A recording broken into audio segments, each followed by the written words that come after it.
أعوذ بالله من الشيطان الرجيم بسم الله الرحمن الرحيم. Lesson number 32, Surah Al-Baqarah, ayah 234 to 242. وَالَّذِينَ يُتَوَفَّوْنَ مِنْكُمْ, and those who are taken in death among you. وَيَذَرُونَ أَزْوَاجًا, and leave wives behind. What should those wives do? يَتَرَبَّصْنَ بِأَنفُسِهِنَّ أَرْبَعَةَ أَشْهُرٍ وَعَشْرًا. They shall wait 4 months and 10 days. Over here we see, in these verses, some more rulings pertaining to talaq have been given. Different scenarios have been presented in different cases of divorce. How is a woman to be treated? What should be given to her as compensation? And besides the issue of divorce, the matters pertaining to widow have also been mentioned. They have also been detailed. Because we see that divorce and death are 2 reasons which separate a husband and wife. So what is a woman supposed to do in the case where the husband dies? So in this ayah, the case of the widow has been mentioned, that if a woman, her husband dies, then what is she supposed to do? We learned earlier about the mutallaqat, about the women who have been given divorce. Now specifically, the case of those women whose husbands have passed away has been mentioned. That وَالَّذِينَ يُتَوَفَّوْنَ مِنْكُمْ, those men who are taken in death among you. The word يُتَوَفَّوْنَ is from the root letters waw, fa, ya. And the word wafa means to fulfill something, to fulfill a promise. It is to reach the end of a term, or it is to reach the end, the completion of something. From the same root, the word tawaffa, whose verbal form you see over here, yutawaffawna, tawaffa is to take something fully. What does it mean? To take something fully, to take something completely. And from this, the word wafat, as you may have heard, is used for death. Why? Because when a person dies, his soul is taken fully. It is removed fully from his body and also out of his control. He does not have any control over his soul anymore. So, وَالَّذِينَ يُتَوَفَّوْنَ مِنْكُمْ, this means those who have been taken fully among you, meaning those who are taken in death among you. Those men who die, whose ruh has been taken away. So those men who die, and minkum has been said, among you has been said, because you all refers to believers. So if any Muslim man dies, and when he dies, وَيَذَرُونَ أَزْوَاجًا, and they leave behind wives.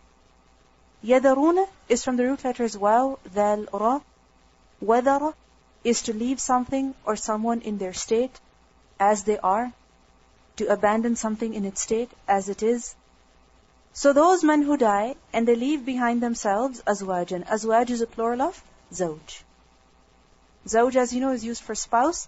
Over here in particular it refers to wives. So what does it mean by this? That they leave behind wives. Basically, they leave behind women with whom they have nikah. Whether one or more. One wife or more wives. 1, 2, 3, or 4.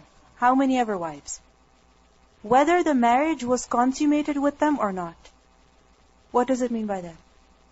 That whether only the nikah took place, or both of them were living together for the past 20 years. So whether the marriage was consummated or not. Whether the mahr was given or not. What does it mean by that? That at the time of marriage, the mahr has to be given to the woman. But sometimes, because of some reason, the mahr is delayed. For example, the man says, within 20 years I will give you this much. Or within 5 days I will give you this much. This is the mahr. So the mahr was given, or the mahr was not given. And regardless of the age of the woman, whether she is 20 years old or 45 years old. no matter how old she is. So if a man who dies leaves behind a wife, one or more, whether the marriage with her was consummated or not, whether he had given her the mahr or not, no matter how old or young she is, if he is leaving behind him a wife who is now a widow, what is that widow supposed to do? What is that wife supposed to do? يَتَرَبَّصْنَ. They have to wait. And يَتَرَبَّصْنَ over here gives a sense of an amr. It is an instruction that is being given. It is a command. Meaning they don't have any choice with regards to this. They must wait. They must remain in the waiting period. And يَتَرَبَّصْنَ, as you know, is from tarabbus, rabasa, which means to lie in wait for a term to be over, for a particular time. So the women have to wait in iddah during the waiting period. And what do they have to do? They have to stay on their own, meaning they have to refrain from getting married. They have to hold themselves back from getting married again. يَتَرَبَّصْنَ بِأَنفُسِهِنَّ, with themselves. So we see over here that it is natural for a woman to have the desire to be married. So therefore, in the state of iddah even, she has to stop herself from getting married. For how long?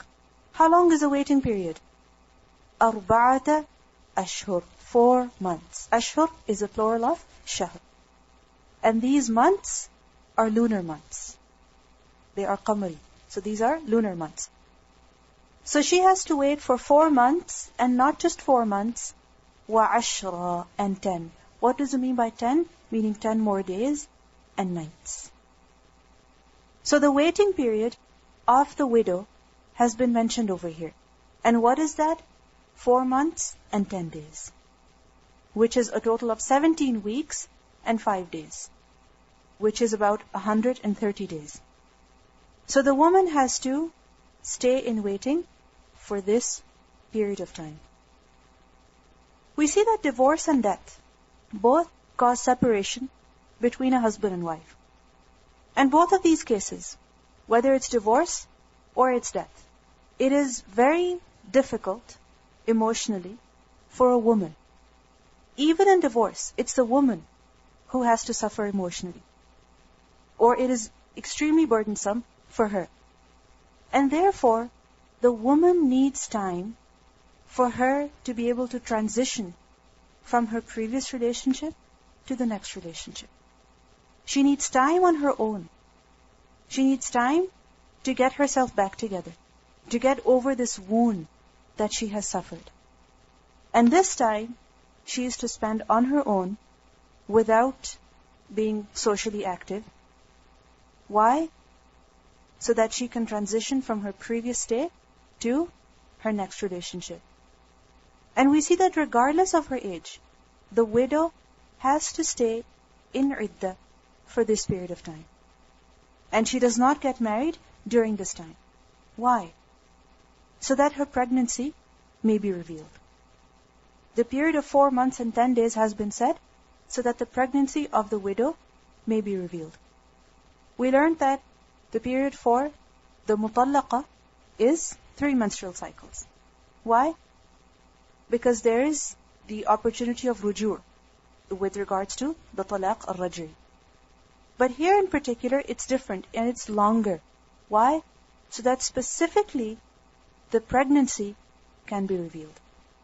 We learn from a hadith which is mentioned in Sahih Al-Bukhari that إِنَّ خَلْقَ أَحَدِكُمْ يُجْمَعُ فِي بَطْنِ أُمِّهِ 40 يَوْمًا نُطْفَةً ثُمَّ يَكُونُ عَلَقَةً مِثْلَ ذَلِكَ ثُمَّ يَكُونُ مُضْغَةً مِثْلَ ذَلِكَ ثُمَّ يُبْعَثُ إِلَيْهِ الْمَلَكُ فَيَنْفُخُ فِيهِ الرُّوحِ. The creation of a human being is put together in the womb of his mother in 40 days. In how long? 40 days, which is more than a month. In the form of a seed. And next, he becomes a clot of thick blood for a similar period. So 40 days, and then another 40 days, it becomes into a clot of thick blood. And next, a morsel of flesh for a similar period, another 40 days. And then Allah sends an angel who is ordered to breathe life into the fetus.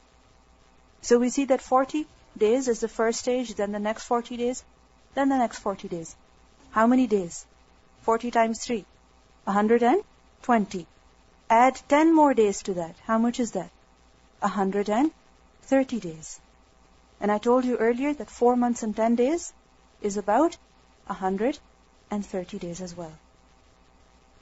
So we see that after 130 days, the fetus is given the ruh. The fetus has ruh in it. And once the fetus has ruh in it, obviously it's going to start movement. And with the movement, the pregnancy is going to be determined. So therefore, the iddah of the widow is 4 months and 10 days. And if the woman discovers that she is pregnant, then her iddah will continue until she delivers her child. Why? Because as soon as a mother, as soon as a woman delivers, what happens? All of her attention, all of her focus goes to the child. She forgets about the pain that she has gone through. She forgets about everything else that's going on, and all that she can be concerned about is her child. So therefore, as soon as a woman delivers, then her iddah is over. Whether it is after 1 month that her husband has passed away, or it is after 9 months. But her iddah will be for how long? Until she delivers her baby. And we learn this from Surah Al-Talaq, Ayah 4, that وَأُولَاتُ الْأَحْمَالِ أَجَلُهُنَّ أَن يَضَعْنَ حَمْلَهُنَّ. And for those who are pregnant, their term is until they give birth.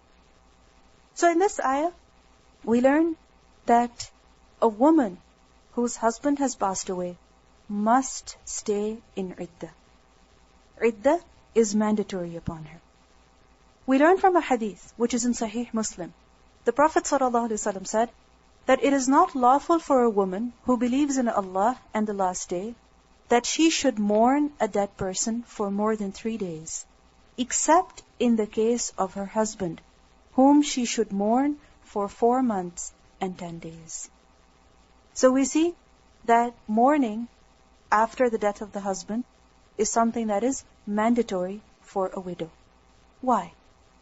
Because if you think of it, if a woman gets married, let's say only the nikah took place, and very soon she's supposed to move in with her husband, and she finds out that her husband has passed away in an accident. How would she feel? How would she feel? This would come to her as a big shock, and she might become very depressed. And so she cannot just go and live a normal life, be socially active, continue her daily chores, her going out, going and meeting people, or she cannot even get married immediately. Why? Because she needs to get over the grief and get over the state of shock that she has been. And we see that time is the best healer. So she needs time to move on. And this is the reason why men are also not allowed to propose the widow during her iddah. Because she needs time on her own. She needs to be on her own to get over the stage. And if a woman does get married right after the death of her husband, then what's going to happen? She may be physically living with one man, but emotionally and mentally, she may be elsewhere. She may be living apparently a happy life, but the grief, the shock that she has undergone, it's going to affect her. So she needs time on her own in order to be able to adjust to her new life, to her new circumstances. So we see that there is great wisdom in the iddah of the widow. And people could come up with many benefits, great wisdom. However, the most important reason is that Allah subhanahu wa ta'ala is the one who has appointed the iddah for the widow. And because Allah is all-knowing, He is all-wise, therefore He has appointed 4 months and 10 days. A person might wonder, 4 months and 10 days. Why 10 days? Why not just 4 months? There is wisdom behind that. This is Allah's decision. This is the ruling that has been given to us by Allah. As we learned earlier, وَاللَّهُ يَعْلَمُ وَأَنْتُمْ لَا تَعْلَمُونَ. Allah knows and you do not know. Also we see that after the death of the husband, there may be many issues that the woman has to deal with, that the widow has to take care of. For example, she may have to go deal with the financial issues of the husband, which is why she might have to go to the bank. Or she might have to go to the court because of the division of the estate. Similarly, if she works with her husband, if she's a part in his business, then she might have to deal with all of these issues. The house, she has to take care of that. The children, she has to take care of them. So, the death of the husband puts a lot of responsibility and work on the wife. And she needs time to deal with all of those matters. She needs time on her own. If she is pulled from every direction, come to this party, come to that wedding, okay, she might dress up and go happily, but she's going to be burdened with the work that she has to do. Emotionally, she may be very hurt. So she needs time on her own to deal with all of these matters as well. Therefore, their iddah has been appointed for the widow.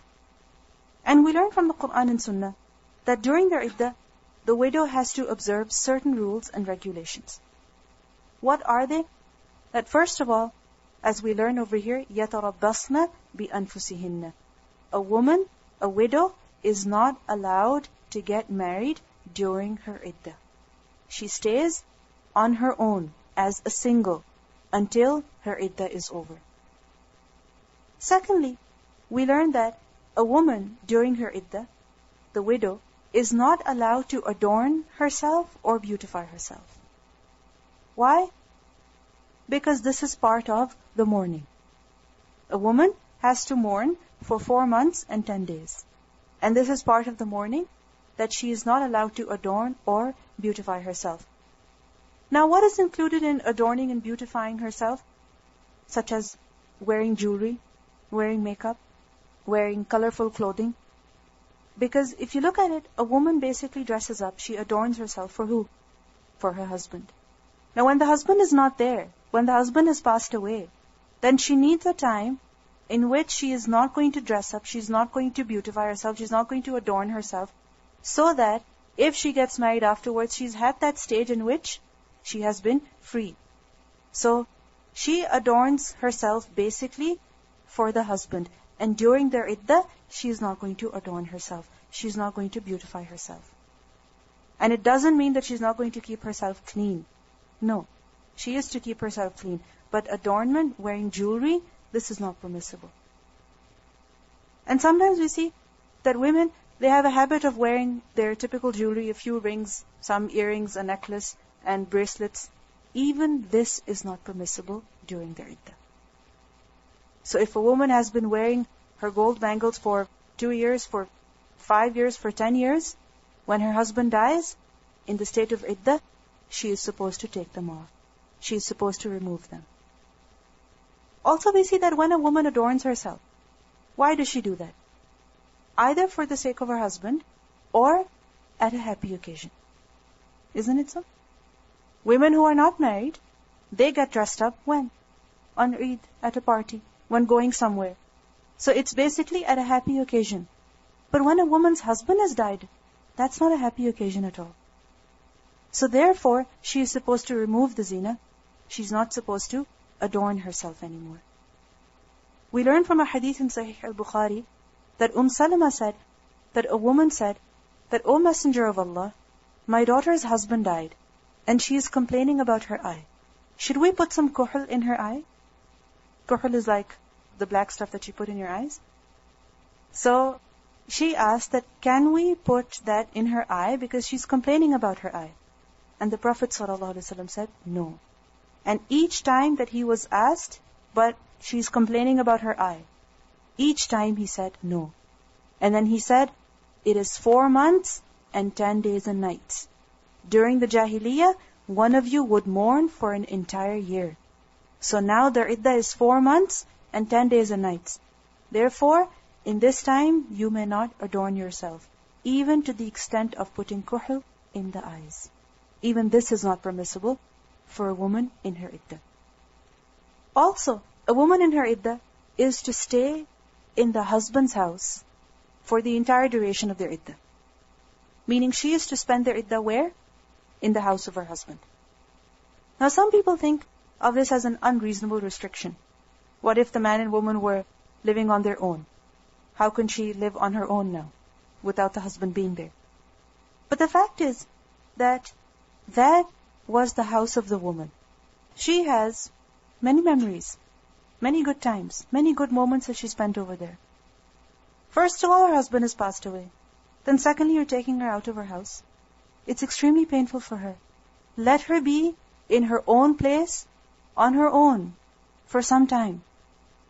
Also we see that because that is the house of the woman, all of her things are there. All of her clothes, her books, the things that she uses, all of them are there. If she is told that you have to leave right away so that you can spend there in your parents' house, or in the house of your sister, or in the house of your grandparents, then what's going to happen? What all is she going to take with her? It's going to be very difficult for her. So therefore, a woman is to spend their iddah in the house of her husband. Also we see that another restriction upon the woman is that during their iddah, she is to stay at home. And she must not leave the house to go anywhere. Unless in the situation of extreme necessity. But mainly, a woman is to stay in the house during her iddah, and she is not to go anywhere else. And if she has to go somewhere, then she must return and spend the night in her house, in the house of her husband. If she has to go somewhere during the day for some work, she has to return home and spend the night where? In her house. Now, what is included in necessity? In what situation is a woman allowed to leave the house? What are those situations? First of all, we see that these situations include, or these necessities include, for example, if a woman is sick, she needs to go visit the doctor, she needs to go for her test or for some checkup. So in this situation, she must leave the house. The doctor is not going to come. Similarly, because the woman has to deal with a lot of financial matters, a lot of other matters when her husband has passed away. Therefore, she might have to go to the bank, she might have to go to the court, she might have to go do some work, return some amana. So therefore, in this situation, she is allowed to leave the house. Similarly, if the children are very small, and she is the only one who can drop them off at school, who can pick them up from school, who can bring the groceries for the children, then in that situation also, she is allowed to go, provided that there is nobody else who can do that for her. Because a woman is going through a very difficult situation. She needs time on her own so that she can do ibadah, she can do dhikr, she can collect herself together. If she is told to continue with her daily work, then it's going to be very difficult for her. She might go into depression. So, other people, the relatives, the father, the brother, the sister, the mother, they are supposed to help her. The father-in-law, the mother-in-law, the sister-in-law, they should be supporting her. But if she is on her own and there is nobody else who can help her, then she may leave the house to get the groceries, for example, or to do some other important work. But obviously, when she leaves, she must remember that she is in iddah. So she should limit her interaction. She should limit her adornment to the best of her ability. Also we see that another necessity in which a woman is allowed to leave the house is if she has to continue work or she has to begin working. Sometimes we see that a woman used to work before her husband passed away. The husband used to bring a paycheck and she used to bring a paycheck. Now, the husband is not there. He's not working. And if she does not work, how is she going to support herself or her little children, very young children, if she doesn't work? So what is she going to do? She needs to continue working. So in this situation, she is allowed to work. Similarly, in other situations, what happens is that the man is not working, but the woman is working because of whatever reason. The man is unemployed for some time and the woman is the only one who's been working for some time. So if she stops working, how is she going to support herself? How is she going to support her children? So in this situation also, she is allowed to work. If she's the one who used to run the business, who used to work, then she is allowed to work. But a woman must also look at the situation that she's in. Can she make do with less? Can she make do with the support of her parents or with the inheritance that she has received of her husband? If she can, then she should not work. But if the situation is such in which she must work, then she is allowed to work. Similarly, sometimes a woman may be in a country where she receives benefits for being a widow. So if she is receiving some benefits from the government, then in this situation also, she should not work. We learn from several narrations that some women were allowed to go work in their fields, despite the fact that their husbands had passed away. So, in a situation where there is no option for you, you have to work, you must work to support yourself, to support your young children. If it's a necessity, then a woman may continue work or a woman may begin working. But she has to look at her situation as well. Similarly, a woman may be studying. Maybe she was a student. And if she sits at home for her iddah, what's going to happen? Maybe her exams are coming up. Maybe her semester is coming to an end. If she stops studying, if she stops going to school, if she stops going to university, it's going to affect her entire year. It's going to affect her entire semester. So, in this situation also, she may go for her work, for her class, for her course, for her exam, and return home immediately. Because many times we see that women, they go out to do one thing, and they end up doing 5 extra things. But she should only leave the house for that particular purpose, and as soon as that is done, she should come back home immediately. And she should limit her socialization with others. Now remember that necessity does not include going to weddings. It does not include going to parties, going to social gatherings, or even going to lectures. Because these events, they're social events, and a woman can do without going to them. It's possible that there is a wedding that is coming up in the family. Your own niece or your own nephew is getting married. However, if a woman is in her iddah, then she must not leave the house. Then she should stay in the house. Necessity is a situation in which a woman has to go. And if she does not leave the house, then she will suffer. If she does not go to a wedding party, then she's not really suffering. She may miss out on some fun, but in fact that is better for her because she is in the state of iddah. Now some people might say that a woman is already suffering because of the sadness that her husband has passed away. And then she's told to stay in iddah. She's not to go out and distract herself. So isn't that going to add to her depression? Person might think like that. The fact is that it might. However, she needs time on her own to get over the previous stage of her life. And if she distracts herself by these temporary things, then what's going to happen? She's not going to be able to completely get over that stage. It's just like using drugs. If a person uses drugs, temporarily, he might feel happy. But after some time, the problem is going to come back to him. And he might be in a situation that is much worse. So we see over here that a woman has to stay in iddah after the death of her husband. And she has to observe all of the restrictions that have been imposed on her. فَإِذَا بَلَغْنَ أَجَلَهُنَّ. Then, when they have reached their appointed term. What does it mean by this? That when their iddah is over, when the 4 months and 10 days are over. فَلَا جُنَاحَ عَلَيْكُمْ.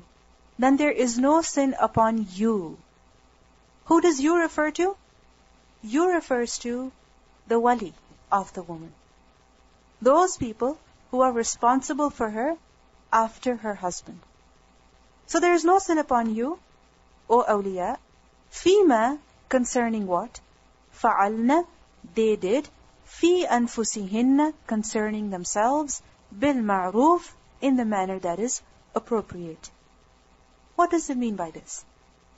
That after their iddah, if a woman decides something for herself, if it is an appropriate decision, if it is correct, it is ma'roof, it is acceptable to the aql, to the culture, to the society, to the religion, then there is no sin upon the awliya of the woman. But which decision is this that the woman is allowed to make for herself? We see that a widow, because she was previously married, she has more authority with regards to her affairs than a virgin, than a woman who has never been married. We learned earlier that a virgin cannot marry without the consent of her awliya. And in the case of the woman who was previously married, whether divorced or widow, she makes her decision and the wali just is there to perform her marriage. She cannot go marry on her own. Obviously the wali is going to perform the marriage, but she is the one who makes the final decision. It's not her wali. So she is allowed to make a decision for her marriage after her previous husband has passed away.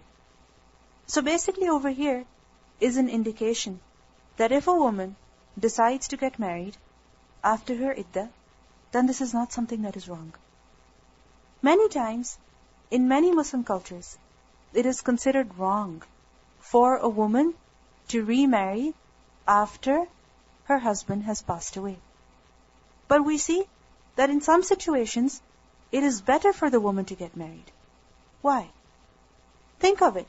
If a woman has young children, how is she supposed to continue working and support the children, provide them good education, provide them a loving house, a house where the mother is there to take care of the children? How is she supposed to do all of that on her own? She needs somebody else's support. And emotionally also, she needs someone else's support. Imagine if the woman is very young. Imagine if she's in her early 20s. Imagine if she's in her late teens and her husband passed away. She was still very young. Is she going to remain single for the rest of her life? No. She needs a partner as well. She needs somebody to rely on as well.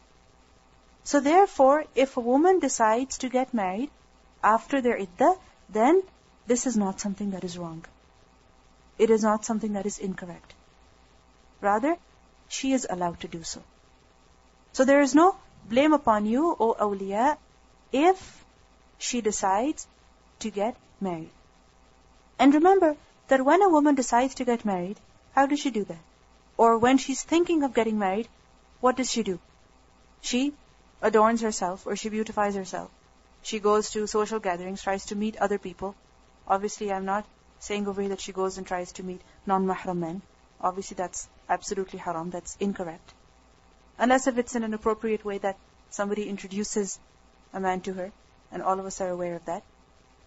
So, if a woman after her iddah continues to wear zina, to adorn herself, which is an indication to her relatives, to her family, that I am ready to get married. So if she does something like that, there is no sin upon the relatives of this woman. Because she has decided for herself that she wants to get married. Ibn Abbas radhiyallahu anhu said that if the woman is divorced, or if her husband dies, and then her iddah term ends, there is no sin that she beautifies herself so that she becomes ready for marriage proposals. This is the way that is just and honorable. So he explained this as the ma'roof. What is ma'roof? That a woman, she beautifies herself so that she becomes ready for marriage proposals. Now it doesn't mean that she decks herself up when she goes outside. She doesn't care about hijab. No, that's obviously understood. But what it means is that after their iddah, when she was not beautifying herself, when she was not adorning herself at all, now all of a sudden, she has become interested in clothes, in makeup, in jewelry. What does that mean? That she's looking for a spouse. So if she does that, there is nothing wrong in this. There is absolutely nothing wrong in this.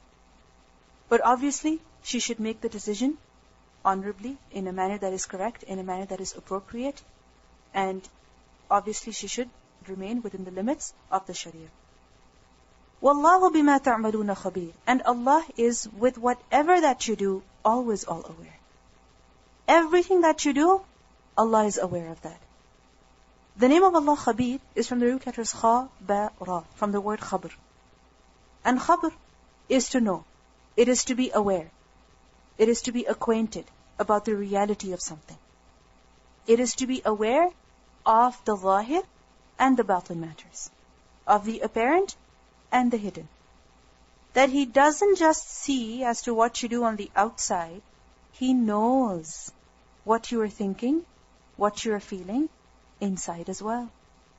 So when the woman thinks that she needs to get married, she thinks that it's better for her to get married, Allah knows about that. We see over here that the commands with regards to the widow have been given. The rulings with regards to the widow have been given. And these rulings, the Muslims, the believers, have to observe them. But at the same time, these rulings also abolishing some of the Jahili practices. The commands that we have been given, at the same time, they were also abolishing some of the Jahili practices. What does it mean by Jahili practices? The practices before Islam, the pre-Islamic time. We see that before Islam, the widow would remain in iddah for an entire year. For one whole year. And this was before Islam and also at the beginning. Initially, the Muslim women also were supposed to remain in iddah for an entire year. But in Jahiliyyah, when the women were in iddah, they were not allowed to dress up at all. They were not allowed to adorn themselves. Obviously, this is something that continued in Islam. But in Jahiliyyah, they were not allowed to adorn themselves to an extent that the woman was not even allowed to comb her hair, or to bathe herself, or to clean herself. So, she would just not be emotionally in a miserable condition, but even physically, she would be in a very miserable condition. We learn that Zainab, the daughter of Salama, she said about the pre-Islamic era of ignorance, that when the woman's husband died, she would go into seclusion, complete seclusion, completely cut off from the rest of the world. But we see that in Islam, when a woman is in iddah, she is allowed to talk to other people. She is allowed to go out to fulfill her need. But she has been told to limit. But in pre-Islamic time, when the woman's husband died, she would go into seclusion and she would wear the worst clothes she had. She would refrain from wearing perfume or any adornments until a year passed. She would then come out of seclusion and would be given dung that she would throw. Then an animal would be brought out, a donkey, a sheep, or a bird. Then some blood would be drained from it, usually resulting in its death. So we see that the widow, she wasn't considered as a normal human being anymore. She was cut off from the society, and when she was brought back, some weird practices were also done, such as killing an animal, or throwing dung, and things like that. And after the iddah, the woman did not have the liberty to make decisions for herself. If she wanted to get married again, she was not allowed to decide for herself. And sometimes, she would be forced into a marriage with someone. She would be forced into a marriage. She would not want to get married, but she would be forced into it. And other times, the woman would be inherited by the heirs of the dead man, just as his camels were inherited, just as his property was inherited. Similarly, the wife was also inherited by the heirs. That just as the brothers of the dead person would take his camels, would take his house, similarly, the wife would also be inherited by one of them. Which is why Allah subhanahu wa ta'ala revealed in Surah Al-Nisa, ayah 19, that يَا أَيُّهَا الَّذِينَ آمَنُوا لَا يَحِلُّ لَكُمْ أَن تَرِثُوا النِّسَاءَ كَرْهًا. O you who have believed, it is not lawful for you to inherit women by compulsion. Women are not some property. You don't inherit them. After the death of the husband, the woman has the right to decide for herself whether or not she wants to get married and who she wants to get married to. But we see that even today, in some cultures, after the death of the husband, the woman is not allowed to live a normal life anymore. And unfortunately, this is not just in un-Islamic cultures. To some extent, this is also prevalent in our Muslim cultures, within our Muslims. In un-Islamic cultures, we see that the death of the husband means that the woman must also be burnt alive with the dead body of the husband. Yes, this is a practice that was practiced up until recently and perhaps even today. Allahu A'lam. Similarly, we see that when her husband dies, she's not allowed to remarry. She's considered as somebody who's going to bring bad luck. So she's not allowed to come to the weddings of other people. She's not allowed to wear colorful clothes. For the rest of her life, she's going to wear simple clothes. She's going to wear white or she's going to wear black. She's not going to put on colorful clothing. And she's not going to come into social gatherings because if she comes, she's going to bring bad luck. So, all of these practices have been abolished by Islam. The woman, when her husband dies, she's going to wait for 4 months and 10 days. If she's pregnant, her pregnancy will be revealed. And at this time, she gets time on her own to get over the state of shock, to get over the state of grief. She needs time to collect herself together, to get herself back together, and to deal with all of the matters that have fallen upon her now. And after her iddah, she is allowed to get married. So the conclusion of this ayah is that their iddah is for 4 months and 10 days. And secondly, the widow is granted security and independence to make her own decisions. Therefore, she should not be forced to marry someone whom she does not want to. And if she wishes to marry someone, she should be allowed to, as long as it is with bil ma'roof. Let's listen to the recitation. We see that sometimes even within Muslims, if a woman's husband has passed away, she is discouraged from marrying afterwards, after her iddah. And if she does get married, people consider that to be very strange. However, it may be better for her in her situation. If she has young children, she needs the support of someone else. And if her young children are looked after by another person, by another family, that gives them an opportunity to look after orphans. And the house in which orphans are treated nicely, they're treated with affection and care, that's the best house amongst the Muslims. And the house in which the orphans are not treated properly, they're not treated with affection and care, that's the worst house. So, if a woman decides to get married after her husband has passed away, there is absolutely nothing wrong in that. وَلَا جُنَاحَ عَلَيْكُمْ. And there is no sin upon you. There is no blame upon you. Who does you refer to? The men. Which men? The men who wish to marry the widow. Those men who wish to marry the widowed women.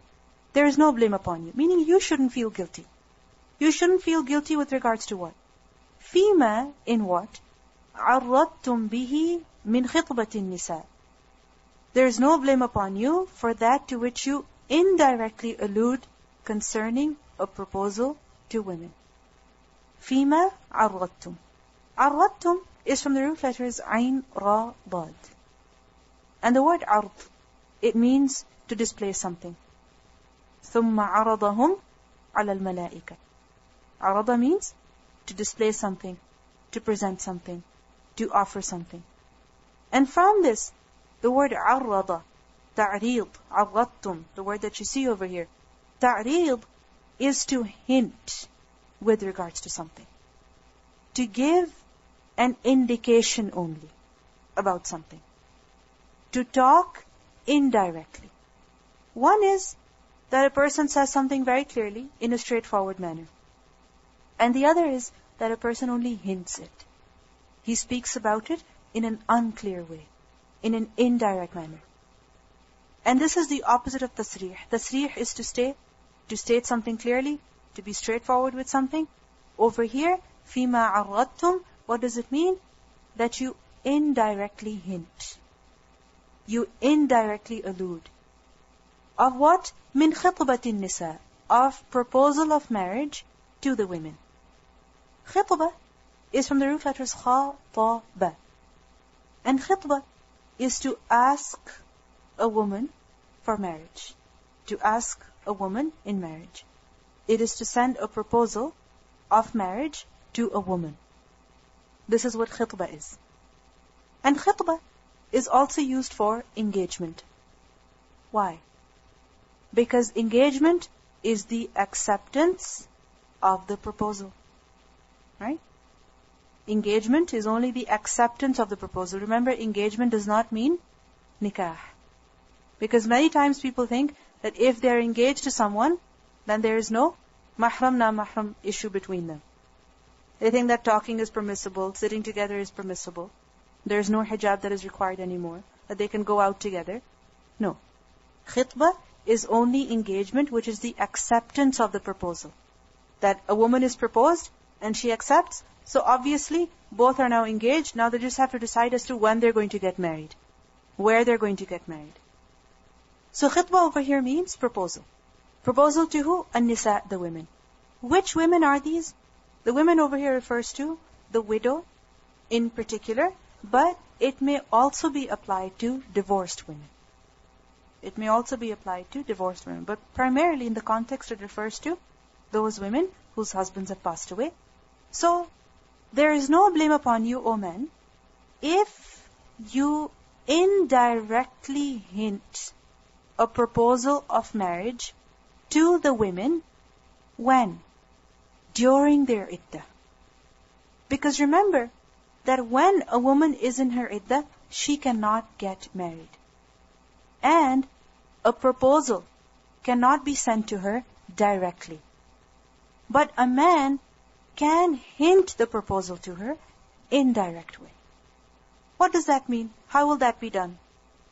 We see that, for example, a man may say to the woman that inshallah, Allah will bring a father for these children soon. What does that mean? That he is hinting that she could get married after her iddah. Similarly, a man may say to the woman that I wish to get married. He's not saying that I wish to get married to you, but he's just saying, I'm thinking of getting married. Especially if he's a relative to her. Or he can mention it to her relative. For example, the man could say to her relative that when her iddah ends, let me know. So, you can indirectly hint the proposal during their iddah. We see that amongst the Arabs, marrying a second time, that if a person was married, they got divorced, so marrying again, or marrying a widow, was not something that was considered wrong. It was not something that was looked down upon. Many times we see that within Muslims even, if a woman is divorced, or a woman is a widow, nobody will even think of sending a proposal to her. She is considered as somebody who is used, or she's considered as somebody who has her baggage with her, so you cannot get married to her. However, this is something that is not in our deen. In pre-Islamic times as well, and even after Islam, this is not something that was looked down upon. Getting married a second time, or marrying a widow. Islam permitted this. Why? Because in this is benefit for the woman. How can she spend her entire life alone now? Sometimes we see that women at a very young age, they get divorced. Or at a very young age, they get widowed. And just because she is divorced or just because she's a widow, nobody is going to send a proposal to her. But Islam has allowed this, that you can marry a woman who is widow. But certain guidelines have been given. What are those guidelines? That nikah cannot take place during their iddah, and direct proposal of marriage cannot be given during their iddah. The proposal may be hinted. And I mentioned some of the examples to you. Aw, or, aknantum, you all concealed. Aknantum is from the root letters kaf, noon, noon. Kan. And kan is to keep something secret. It is to keep something from sight. It is to hide something so that it remains hidden, nobody can see it, and it remains a secret. It is to hide something in a secure place. Now, something that you hide in your heart, is it secure? It's secure. The moment you say, or the moment you write something, then what happens? It's not secure anymore. Somebody could hear it, or somebody could read it. But if you keep it in your heart, it's secure. It's safe. And if you decide not to reveal it, nobody can find out about it. So aknantum is that you hid, you concealed what? The proposal. Where? In your heart. That you don't say it. You don't mention it. You don't even hint it. You just hide it fi anfusikum, in your hearts, until when? Until their iddah is over. So there is no blame upon the man if he decides to hint the proposal indirectly during their iddah, or he decides to wait until their iddah is over and then he sends the proposal directly. So basically, a choice has been given. You can hint it during their iddah, or you can wait until their iddah is over and send the proposal directly. Alim Allahu. Allah knew. So why has this permission been given? Because Allah knows that annakum, that indeed you, satadkurunahunna, you are going to mention them. You are going to think of them. What does it mean by this? That you are going to think of marrying them. Even during their iddah. You will think about marrying them. So therefore, He has allowed you that if you're not able to resist it, then only hint the proposal. And if you can resist, if you can hold yourself back, then wait until their iddah is over. We see that many times, something that a person intends to do, or a goal that he has, what happens? You cannot keep it to yourself only. Sometimes it's a simple thing as going somewhere on the weekend, and you just have to tell somebody about it. And if you don't think it's appropriate to tell them about it, you at least hint it. It's something that is natural. We like to express, we like to share our intentions, our goals, what we want to do, what we plan to do. So because this is something very natural, Allah knows about it, that you are going to mention them, you are going to think of them, you are going to think of marrying them.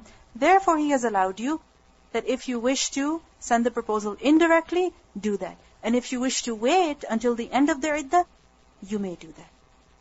So He knows that you're going to mention them. And sometimes this dhikr can refer to just thinking about marrying the woman, or this dhikr refers to sending the indirect proposal, or talking about the intention to marry that woman.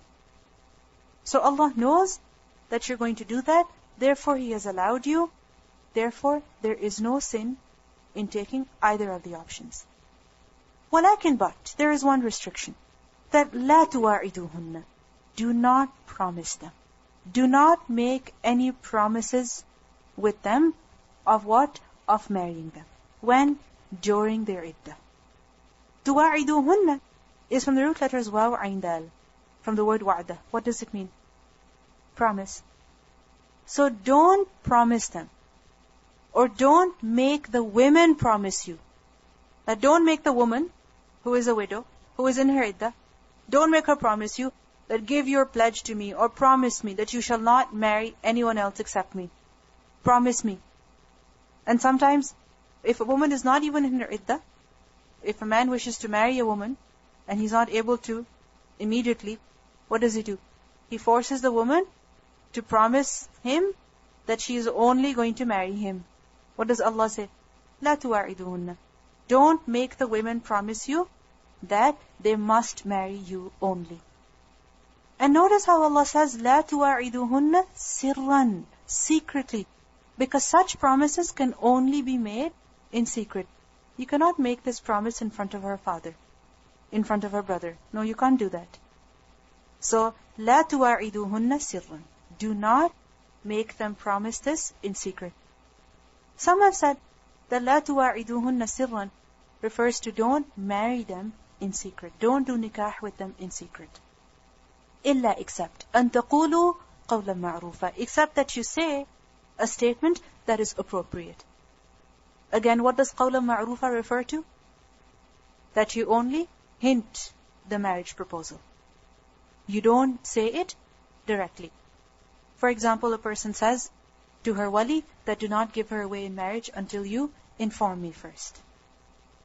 Now, why is a person not allowed to make the promise with the woman that he is going to marry her after her iddah?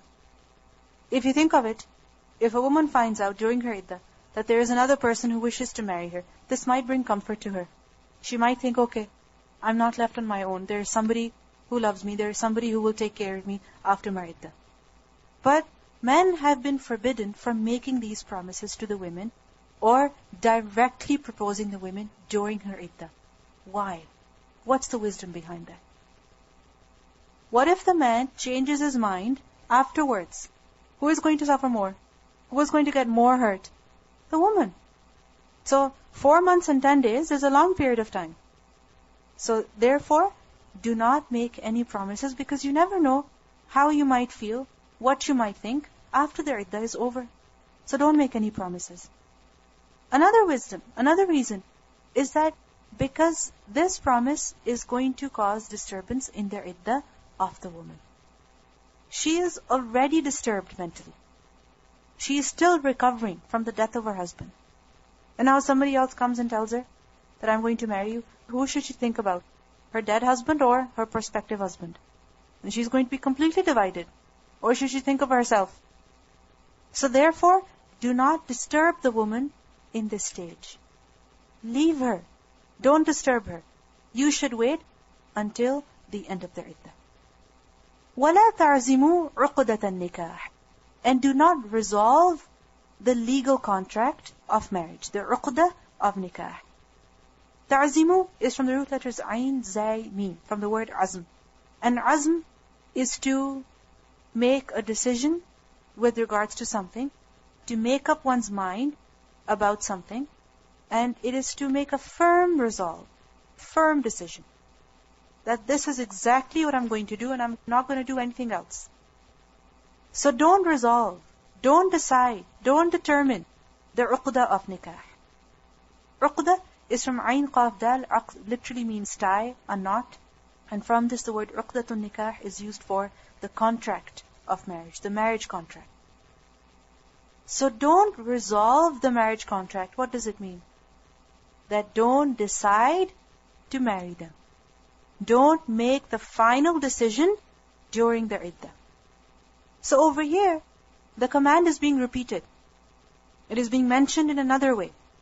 That you may have the intention to send the proposal directly, to marry that woman after her iddah, but do not make a firm decision in your heart. Because you never know that you propose to her after her iddah and she refuses. It's possible that she refuses. She says, no, I need more time. I don't wish to get married right now. Or I do not wish to marry you. So don't make a firm decision in your heart of the uqdah of nikah, hatta until يَبْلُغَ الْكِتَابُ أَجَلَهُ, until the prescribed period reaches its appointed term. يَبْلُغَ الْكِتَابُ. Now what does the word kitab mean? Book, isn't it? But remember the literal meaning of the word kitab. It's from kat, which means to join together. Kataba is to write something. And from this, kitab is used for something that is very important, something that is mandatory, something that is wajib. From the same is kutiba alaykumul qital or kutiba alaykumus siyam. So kutiba means, it doesn't mean it was written. What does it mean? That it was made wajib upon you. So kitab is something that is wajib. Over here, it refers to their iddah. It refers to the waiting period, the prescribed waiting period after the death of the husband. So don't resolve to marry them until the kitab reaches ajalahu, its appointed time. Remember the meaning of ajal? It's either used for a period of time or a particular moment in time. Over here it refers to the moment in time, which is the end of the waiting period. So until the iddah is completely over, only then decide to do the nikah. Only then perform the nikah. And until then, do not send a direct proposal, do not make a firm decision, and do not promise either. وَاعْلَمُوا أَنَّ اللَّهَ يَعْلَمُ مَا فِي أَنفُسِكُمْ. And know that indeed Allah knows what is in your hearts. Allah knows your feelings. Allah knows your decisions. Allah knows your thoughts. Therefore, فَاحْذَرُوهُ. Be conscious of Him. Fear Him. Be cautious of Him. The word احذروه is from حذر. حذر. And حذر is to fear something or someone, and it is to try to keep safe. It is to try to stay safe from their anger, from their punishment, or from their harm. This is what hadr is. So for example, the word hadr is also used for precaution that an army takes before battle. What does that include? For example, making sure that they have their soldiers, that the soldiers are trained. Similarly, that they have enough ammunition, that they have enough means of transport. So all of that is what? Precaution. When the army has its precaution, what does it mean? That they will be safe from the danger of the enemy, from the threat of the enemy. That if the enemy knows that this army is very well prepared, they're going to think twice of attacking them. And if the enemy does attack, they will be able to defend themselves. So this is what hidr is. Over here Allah says, be cautious of Him. Be fearful of Allah. What does it mean? That don't do anything that would invite the anger of Allah, that would invite the punishment of Allah. Be cautious of Allah. And notice that this has come right after that He knows what is in your hearts. So be fearful of Him even with regards to your feelings, even with regards to your desires. Many times we think that if we say something, other people are going to find out about it. What are they going to think about me? So therefore, we refrain from saying certain things. But we entertain those thoughts in our heart, don't we? But the fact is that Allah knows what is in our hearts even.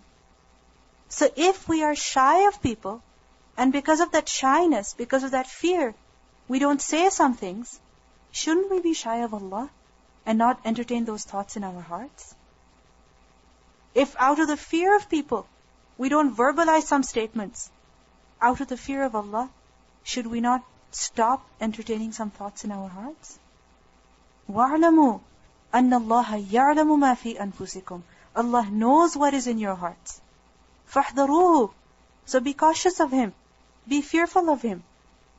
Allah knows about the whispers even that are in our hearts, that shaitan puts in our hearts, or that our nafs whispers to us. Similarly, He also knows about the thoughts about other people that are in our hearts. We learn in Surah Qaf, ayah number 16, that وَلَقَدْ خَلَقْنَا الْإِنسَانَ. Certainly, we have created the human being. Allah has created the human being. وَنَعْلَمُ مَا تُوَسْوِسُ بِهِ نَفْسُهُ. And we know what his soul whispers to him. We know exactly what his soul whispers to him. The secret thoughts, the quiet thoughts that no one else hears. Only the person hears himself. Only the person hears those thoughts. Only the person himself hears those statements that he makes in his heart. Allah knows about those thoughts. Allah knows about those whispers. وَنَحْنُ أَقْرَبُ إِلَيْهِ مِنْ حَبْلِ الْوَرِيدِ. And we are closer to Him than His jugular vein. So Allah knows about what is in our heart. And therefore, we should be shy of Him. We should be fearful of Him. We should be cautious of Him. We should focus on cleaning our hearts. We should focus on the improvement of our hearts. That nothing that Allah disapproves of should be in my heart. Look at the context. That a man is thinking of sending a proposal to a woman. He is thinking about a woman who is non-mahram. He shouldn't think too much about her.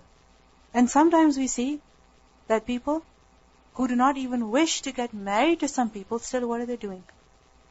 They're thinking about non-mahram. Or if they do wish to get married to them, and there's no scene of them getting married anytime soon. Sometimes children are very young, in their early teens. They're only 13, 14. And all they can think of is the boy whom they like. Or the girl whom they like. And they're thinking about them. They're talking about them. They're sending text messages to them. فَاحْذَرُوهُ. Fear him. Okay, parents don't know. Maybe your older siblings don't know. Maybe their parents don't know. But Allah knows. Yes, our feelings are not entirely in our control. But at least we can suppress them. At least we can try to control them. At least every time that the thought comes into our heart, into our mind, we can say that no, this is incorrect. You see, one is that the feeling comes to our heart, the thought comes to our heart. We don't have any control over the thought coming, over the feeling coming. But we have control over entertaining that feeling or not entertaining that feeling. It's up to us. You can sit for 2 hours and think about that person. Oh, what was he wearing? Look how he was talking. What was he eating? Where was he going? A person can spend 2 hours thinking about this. And another way is that as soon as a thought comes, he says, A'udhu Billah. Why am I thinking about a non-mahram? I shouldn't. And she makes herself busy with something else. So we don't have any control over the thoughts that come to our hearts, but we do have control over whether or not we wish to entertain them. Whether or not we wish to dwell on them. If we dwell on them, if we stay with them, if we entertain these thoughts, then we are at fault. Then we are blameworthy. And if the thoughts just come and we suppress them, then we're not blameworthy. Allah subhanahu wa ta'ala says in Surah Al-Baqarah, ayah 284, وَإِن تُبْدُوا مَا فِي أَنفُسِكُمْ أَوْ تُخْفُوهُ يُحَاسِبُكُمْ بِهِ اللَّهُ. Whether you show what is within yourselves or conceal it. Whether you verbalize it or you hide it in your heart, Allah will bring you to account for it. Allah can question you. Allah can ask you, this person was not mahram to you. Why did you spend 2 hours thinking about them? Why did you spend half an hour thinking about them? Yes, a thought came into your heart. Okay, the thought was from shaitan. But why did you entertain that thought? Allah can bring you to account for it. فَيَغْفِرُ لِمَنْ يَشَاءُ وَيُعَذِّبُ مَنْ يَشَاءُ. Then He will forgive whomsoever He wills and punish whomsoever He wills. Then it's left to the decision of Allah. He can forgive whoever He wills and He can punish whoever He wills. And it's not just thoughts about a non-mahram. Sometimes it is feelings of jealousy. It is feelings of envy. It is grudges, bad feelings, negative thoughts. Yes, we do have them, but it is incorrect to dwell upon them. Do not get over them. It is incorrect to start talking about them. Because what happens? If a person is jealous of another, what's going to happen? Either he's going to spend a lot of time thinking bad thoughts about that person. I'm going to say this and I'm going to do that. Or I'm going to do this so that they are humiliated in front of the other person. Or he can go to the extent of talking to other people about that. You know, this person, I don't like them because of such and such reason. Or you know this person, she does this. She appears to be like this, but she's actually like this. So we see that bad thoughts don't just stay in the heart. They move on to the tongue. They move on to the actions. So therefore, we have to control the thoughts. Because Allah knows what is in our hearts. فَاحْذَرُوهُ. And He's telling us to be fearful of Him. To fear Him with regards to our thoughts even. وَاعْلَمُوا. And know أَنَّ اللَّهَ. That indeed Allah, He is غَفُورٌ. He is forgiving. If you have a bad thought, and you're trying to suppress it, you're trying to do something to stop it, He will forgive you. But obviously if you're entertaining that thought and you're inviting the punishment of Allah, then Allah is ghafoor only to those who deserve the maghfirah. وَاعْلَمُوا أَنَّ اللَّهَ غَفُورٌ. and He is also Halimun. He is also forbearing. Remember the name of Allah, Halim? We discussed about this name earlier, that Hilm is tolerance. It is forbearance. That despite the fact that one has the ability to take revenge, He does not take revenge. But rather, He forgives. He delays. He gives more chances. So despite our wrongdoing, despite the thoughts come to our hearts, Allah subhanahu wa ta'ala does not punish us immediately. He gives us time to get over them. He gives us time to strive against them and to finish those thoughts. Allah is forgiving and He is also Halim. Let's listen to the recitation.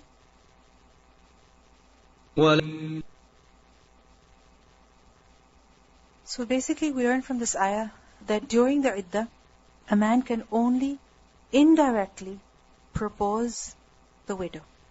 But he may also wait for their iddah to end and then send the proposal directly. And during their iddah, a man cannot promise her that he will marry her, nor can he perform the nikah, nor can he marry a woman who is in her iddah. We see that all of these conditions, the conditions of the iddah of the widow, they also apply to the iddah of the divorced woman. Which divorced woman? The one who has been given talaqul ba'in, who has been given the irrevocable divorce, the third divorce. Or she has taken khul. What? That during her iddah, do not send a proposal directly, only send a proposal indirectly. Or wait until their iddah is over. Other scholars say that direct proposal may be sent to the woman who is in their iddah of talaqul ba'in or who is in their iddah of khul. So there is a difference of opinion with regards to this. Some say that no, only indirect, just as their iddah of the woman who is a widow, and others say that no, direct proposals may also be made.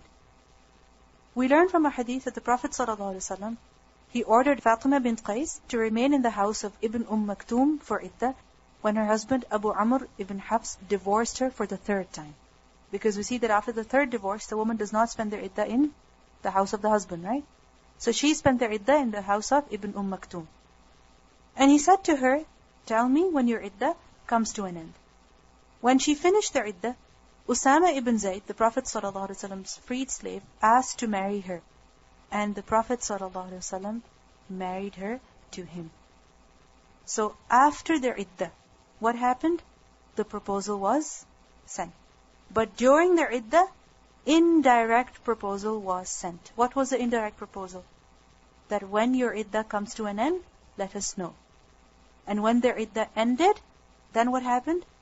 The proposal was sent directly.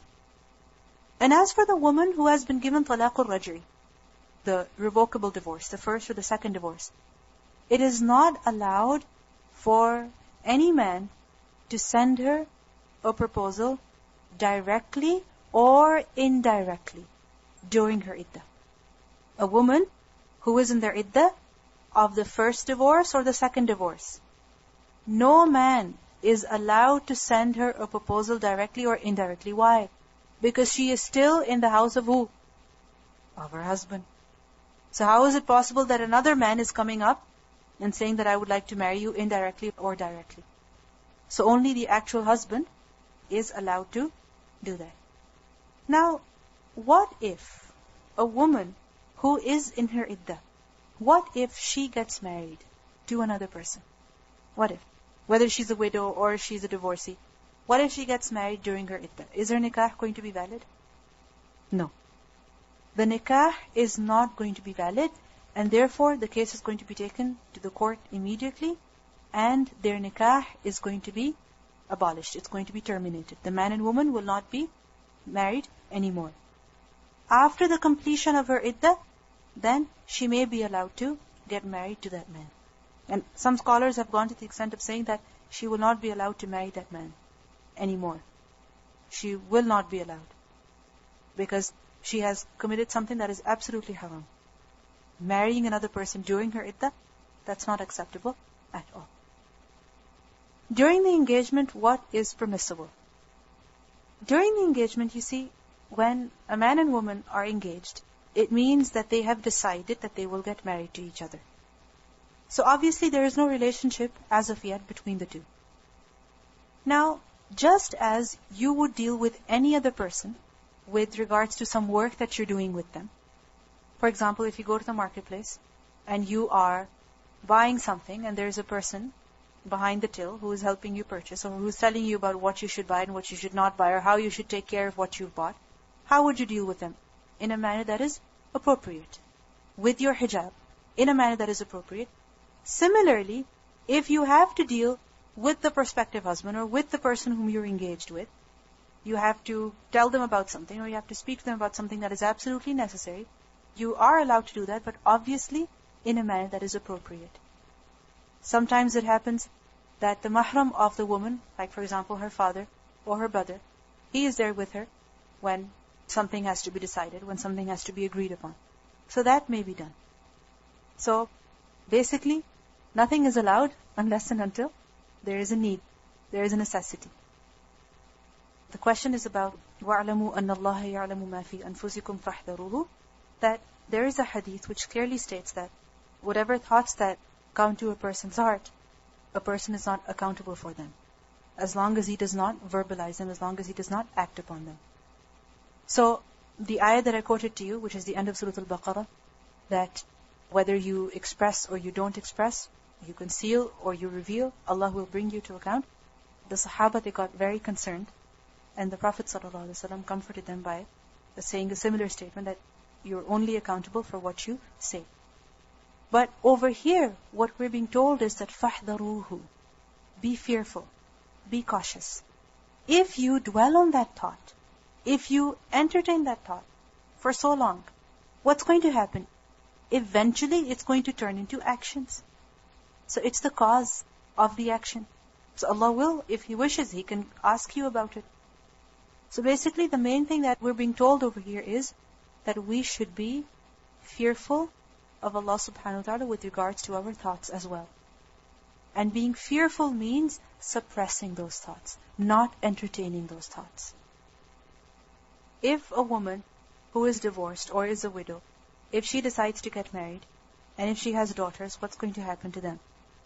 Remember that the father, the husband of your mother, even if he's not your father, you can never marry them. He can never marry you. So there is no problem of mahram, non-mahram, because he is the husband of your mother. And if the marriage is not consummated, then there's a different ruling with regards to that. But if the marriage is consummated between your mother and her husband, then he's like your mahram as well. What else do we learn from this ayah?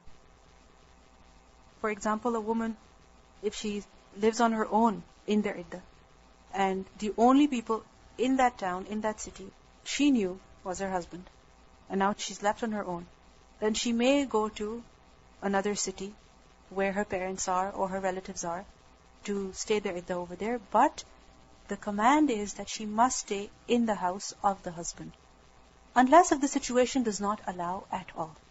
So in that case, the woman may spend their iddah elsewhere. Now, if the husband dies at home or the husband dies out of town while he was abroad, it doesn't matter. The woman will spend their iddah in the house of her husband. Any other question? If the nikah was done and the marriage was not consummated, what are the restrictions between the husband and wife? You see, consummation of marriage means that both of them, they've physically contacted each other or sexual intercourse. So as soon as that is done, then the marriage is consummated and the walima has to be done. And the man has to give the mahar. And up until then, everything is permissible. They can talk, they can be alone, they can do anything that a husband and wife can do. As long as it is ma'roof. Remember that. You can never abandon ma'roof. If in your family, if in your culture, your parents don't like the fact that you go with your husband, although you're married to him, although the nikah has been done, then you can respect the will or the decision of your parents. Because if you don't respect that, what's going to happen? What's going to happen? The relationship between you and your parents is going to get affected. The relationship between your husband and your parents is going to be affected as well. It's only a matter of a few more days.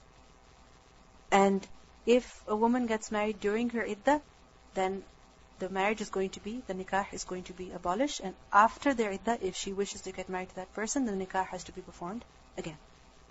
And white and black specifically are not the two colors that a widow has to wear. She can wear any color as long as it's not colorful and very bright. She can wear some plain clothes or some dull colored clothes. Because the hinting of the proposal, it can be done by the man himself and it can be done by one of his family members as well. Like for example, the Prophet ﷺ said that when you end your iddah, let us know. But who got married to her then? Usama. Now in the following verses, some more rulings pertaining to talaq have been mentioned. We see that when a man and woman get married, there are some conditions of nikah that must be fulfilled. And what are they? First of all, the presence of the wali of the girl. The presence of the wali of the girl. Because there is no nikah without the wali. Similarly, the witnesses have to be there. Also, the words of the nikah. Such as the wali saying to the prospective husband, to the man, that I give my daughter or my sister in marriage to so and so. And what does the man say? I accept. What does the girl say? I accept. And another very important condition that must be fulfilled is the mahr. What is the mahr? It is the bridal gift. It is the gift that the husband gives to the wife at the time of marriage. And remember that the mahr should be given to the woman. It's a must. It's a condition. It can be given at the time of marriage, or it can be given afterwards as well, as long as it is acceptable to the woman and her wali. And the mahr becomes the property of the woman, not her husband, not her father. It is her property. It belongs to her. So we see that mahr is a mandatory gift. And what is the limit of the mahr, or what is the maximum or minimum of the mahr? There is no limit. Every person must give the mahr according to his capacity. Now it doesn't mean that a rich man, a person who can afford to give a lot of mahr, is giving very little mahr. No. A person should give whatever suits him, whatever is his capacity. Now, at the occasion of divorce, at the time of divorce, how much mahr is a woman supposed to keep that she was given at the time of marriage? Or, if she was supposed to be given the mahr at the time of marriage, but it was delayed for some reason. For example, the man said, Inshallah, within a few months I will get this much money. I promise you that this is your mahr. As soon as I get it, it will be yours. But before she got the mahr, what happened? The man and woman ended up in a divorce. So if divorce happens, if a man divorces his wife, then what happens with the mahr? Who keeps the mahr? Does a woman keep it? Does it go back to the husband? What happens? Or if the man did not fully give the mahr to the woman, or if he did not even decide how much mahr he was going to give to the woman, what's going to happen at the time of divorce? Because the mahr is the right of the woman. And at the time of divorce, a woman should know who is keeping what. So we see that there are several scenarios. First of all, one scenario could be that the nikah was performed, the nikah was done, the mahr was also decided, it was given to the woman, and the marriage was also consummated. The man and woman were living together. Then who keeps the mahr? The woman keeps the mahr. How much? All of it, entirely. Because we learned earlier that لا تأخذوا مما آتيتموهن شيئا. Do not take back from the women anything that you have given them. So, if the nikah was done, the mahr was fixed, the mahr was given, or even if the mahr was not given, but it was fixed, and the marriage was also consummated, then the woman receives the mahr in full. Another situation, what could that be? That the nikah was done, but the mahr, it was not decided. For example, the man is not sure if he's going to give 20,000 or 10,000 or 15. He's unsure. The mahr was not decided. And the marriage was also not consummated. Just the nikah took place. The man and woman are still living separately. The mahar is not decided, the marriage is not consummated. Then what's going to happen? Is the woman not going to get anything at the time of divorce? Just because no mahar was decided? No. She is going to be given something. And what is that something called? It's called mut'a talaq. It's called mut'a talaq. Mim ta ayn ta marbuta. Talaq. And what is that? It is an amount that is given to the woman which is according to the capacity of the man. Whatever that he can afford. If he can afford a lot, he should give a lot. If he can afford a little only, then he should give a little bit. But he must give something. Another scenario, which is that the nikah was done, the mahar was also decided. The man said, I'm going to give you 2,000, I'm going to give you 20,000. The mahar is decided. And the marriage was not consummated. Then what's going to happen? The woman is going to keep half of the decided mahar. Why half only? Because the marriage was not consummated. Another scenario, that the nikah was done, the mahar was not decided, and the marriage was consummated. Then what's going to happen? The woman is going to receive mahrul mithl. Mithl means similar. So what does it mean? That the mahar that is received by similar brides. Similar brides. Like for example, what is the tradition in the family? What did her sister get? What did her cousin get? All of these situations are going to be mentioned in the following verses, but one of them, which is that the nikah was done, the mahar was decided, the marriage was consummated, we have learnt of that earlier. So that's not going to be mentioned, but the following ones are going to be mentioned. La junaha alaykum. There is no sin upon you. You're not at fault. There are no sinful consequences. If what? In talaqtum, if you divorced. If you divorced who? An-nisa, the women. Meaning there is no sin upon the man if he decides to divorce his wife when ma, as long as lam tamassuhun, you have not touched them. Ma over here gives the meaning of as long as. As long as you did not touch the women. Tamassuhun is from mas, mim, sin. What does mas mean? It literally means to touch. But mas is a polite expression. It's a figurative expression for sexual intercourse. And madam tamassuhunna means that you did not consummate the marriage with the woman. So there is no sin upon you for divorcing the woman before consummating the marriage with her. Or tafridu lahunna faridah. You settle for them an obligation. Tafridu is from fard. What does fard mean? An obligation. So something that is obligated, something that is fixed, something that is specified. What did you specify for them? Faridatan, an obligation. What is faridah? It is an obligatory duty. It's a religious duty. Something that a person has to perform. Just as there is salat, that is faridah. There is sadaqah, that is faridah. Similarly, the mahr, the bridal gift, is also a faridah. It is also something that is mandatory. Many times people neglect this. People don't focus too much on the mahr. They say that no, it's not important. However, it's a faridah, just as the salah is a faridah. Or they delay giving the faridah. But is it okay to delay the fard salah? It's not okay. Similarly, if there is no genuine reason, a person should not delay in giving the bridal gift as well. So there is no sin upon you if you divorce the women before consummating the marriage with them or before specifying the mahr for them. So what's the case over here? Nikah was done, marriage was not consummated, and the mahr was also not fixed. The mahr was not decided. If the man decides to divorce the woman, there is no sin upon him. However, since the talaq itself is something that is difficult for the woman, it is something that is emotionally difficult for the woman. There was no physical relationship between the man and woman, and the talaq happens.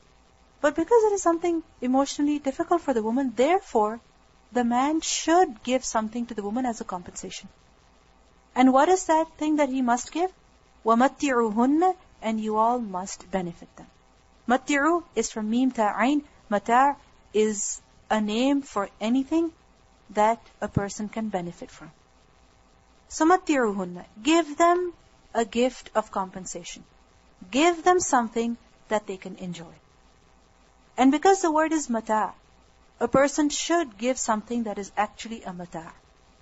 He should give something that is a mata', meaning something that the woman can benefit from. How much should this be? عَلَى الْمُوسِعِ قَدَرُهُ, upon the wealthy one, according to his capacity. The word musi', what's the root? Waw sin, ayn, wus'a. What does wus'a mean? The capacity, the ability of a person. And musi', it begins with mim. What does that mean? It's a noun.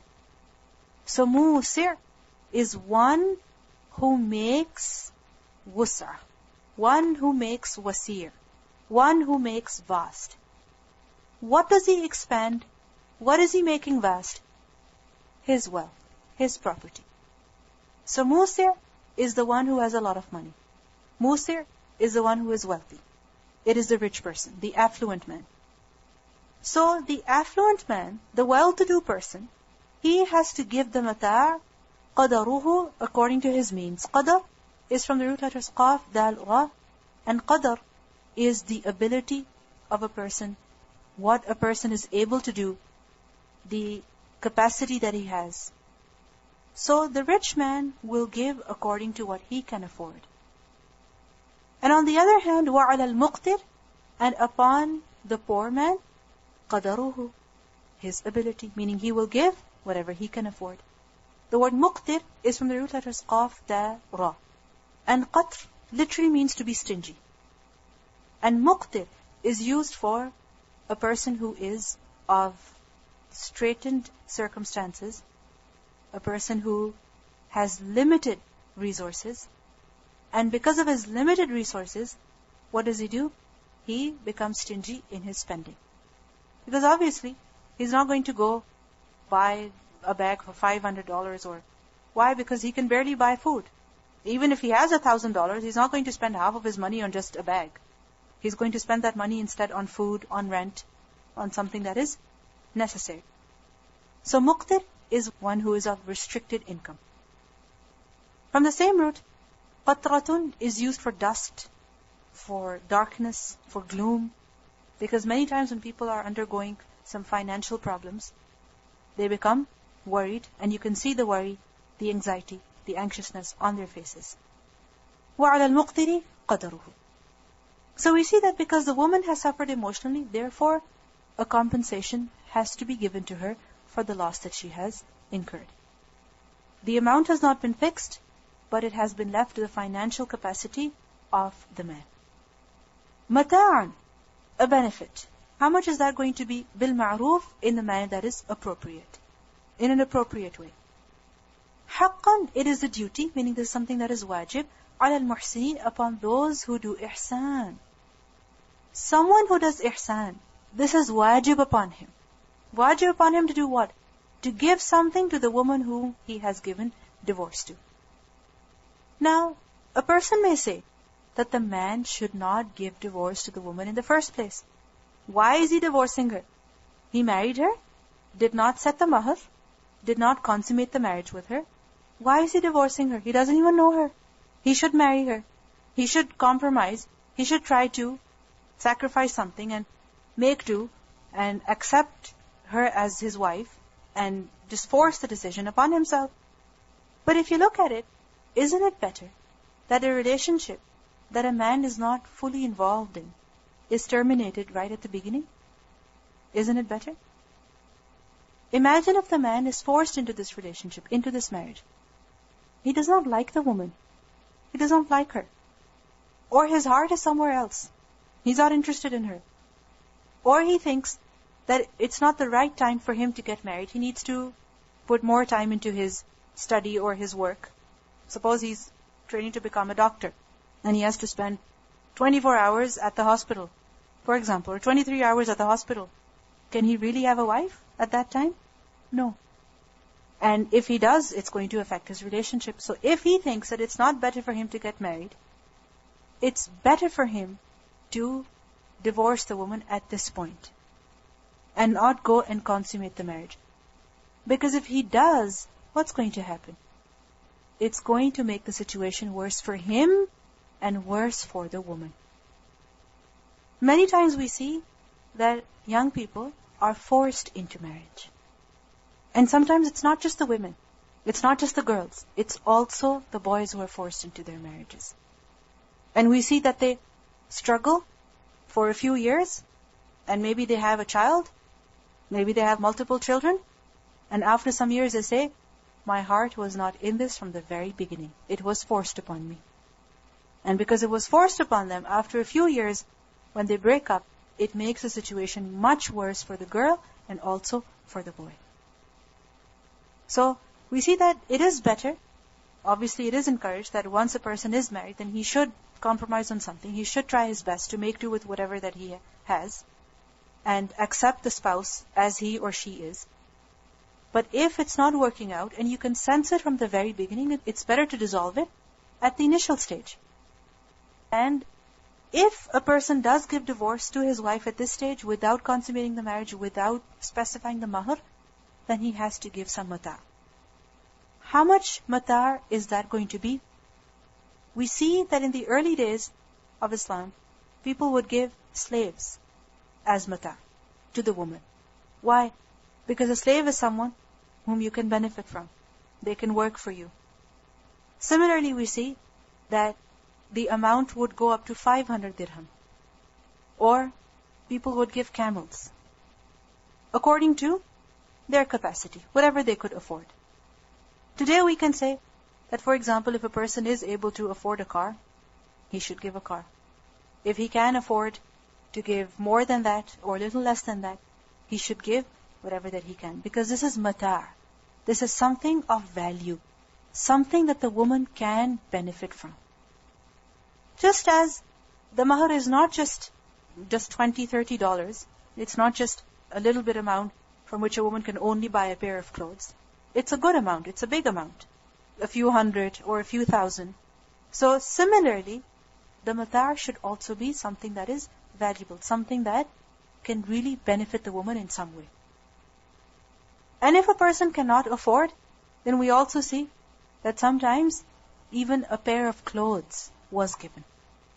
Even a pair of clothes was given to the woman as matar. Why? Because a pair of clothes also is something that a woman can benefit from. That is something that she has. And we see that even a pair of clothes, today you cannot buy it for less than 40, less than 50. Like a good pair of clothes, less than 100. Generally, you cannot buy it for less than that much money.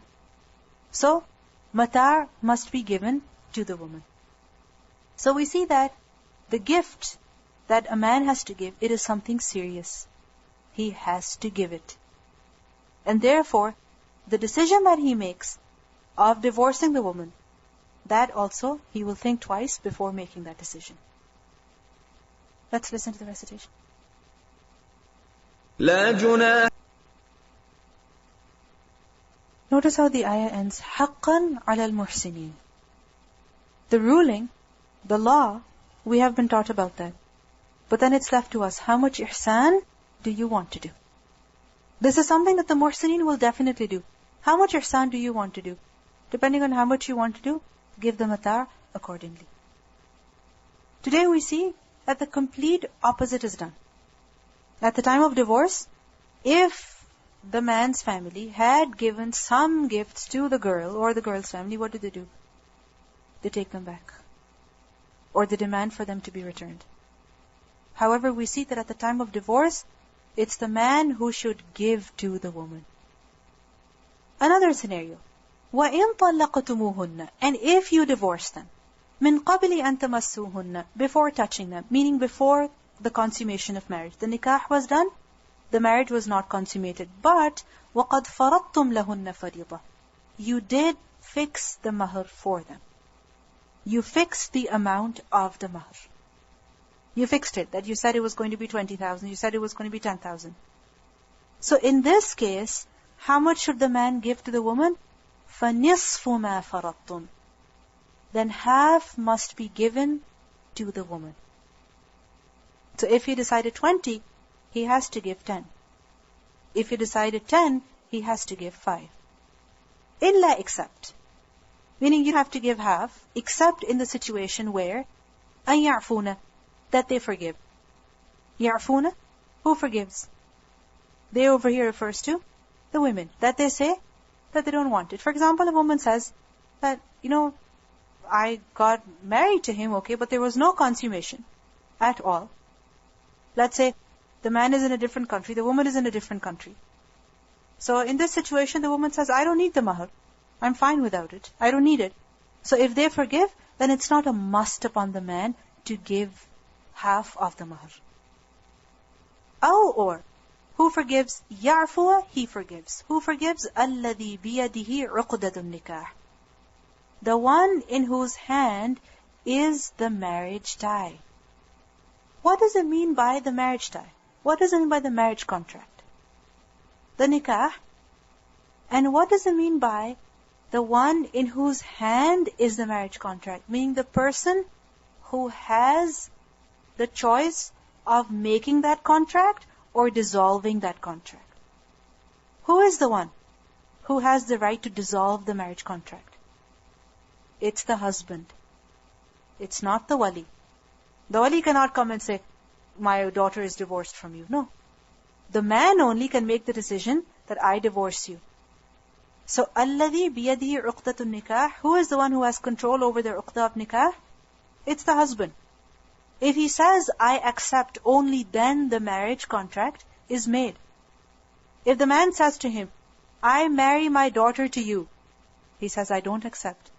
Is that marriage contract going to be established? No. The wali says over and over again, and the man says, no, I don't accept. The marriage contract is not going to take place. The marriage is not going to take place. Similarly, if the wali comes and says divorce, it's not going to happen. So, الَّذِي بِيَدِهِ عُقْدَةُ النِّكَاحِ is the husband. So what does it mean by this? That the husband forgives, the man forgives. He forgives what? He forgives the other half. Meaning that he does not give only half, but he gives all of it. So giving half is not a must. That's the rule. But if the woman says she doesn't want it, then the man can keep all of the mahar.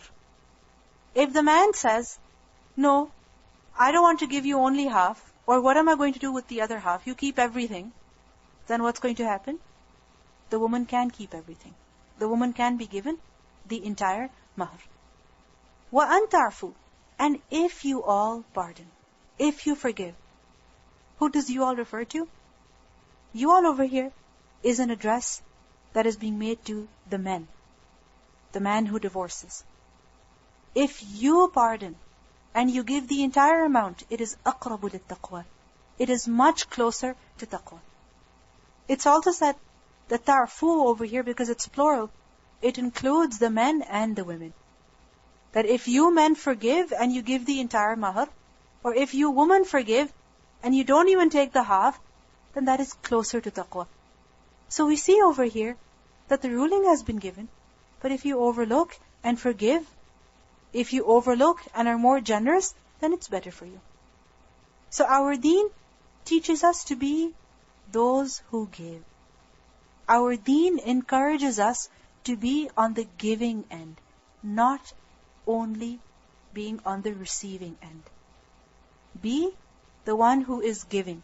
Be the one who is more generous, not just the one who is receiving and taking from the other.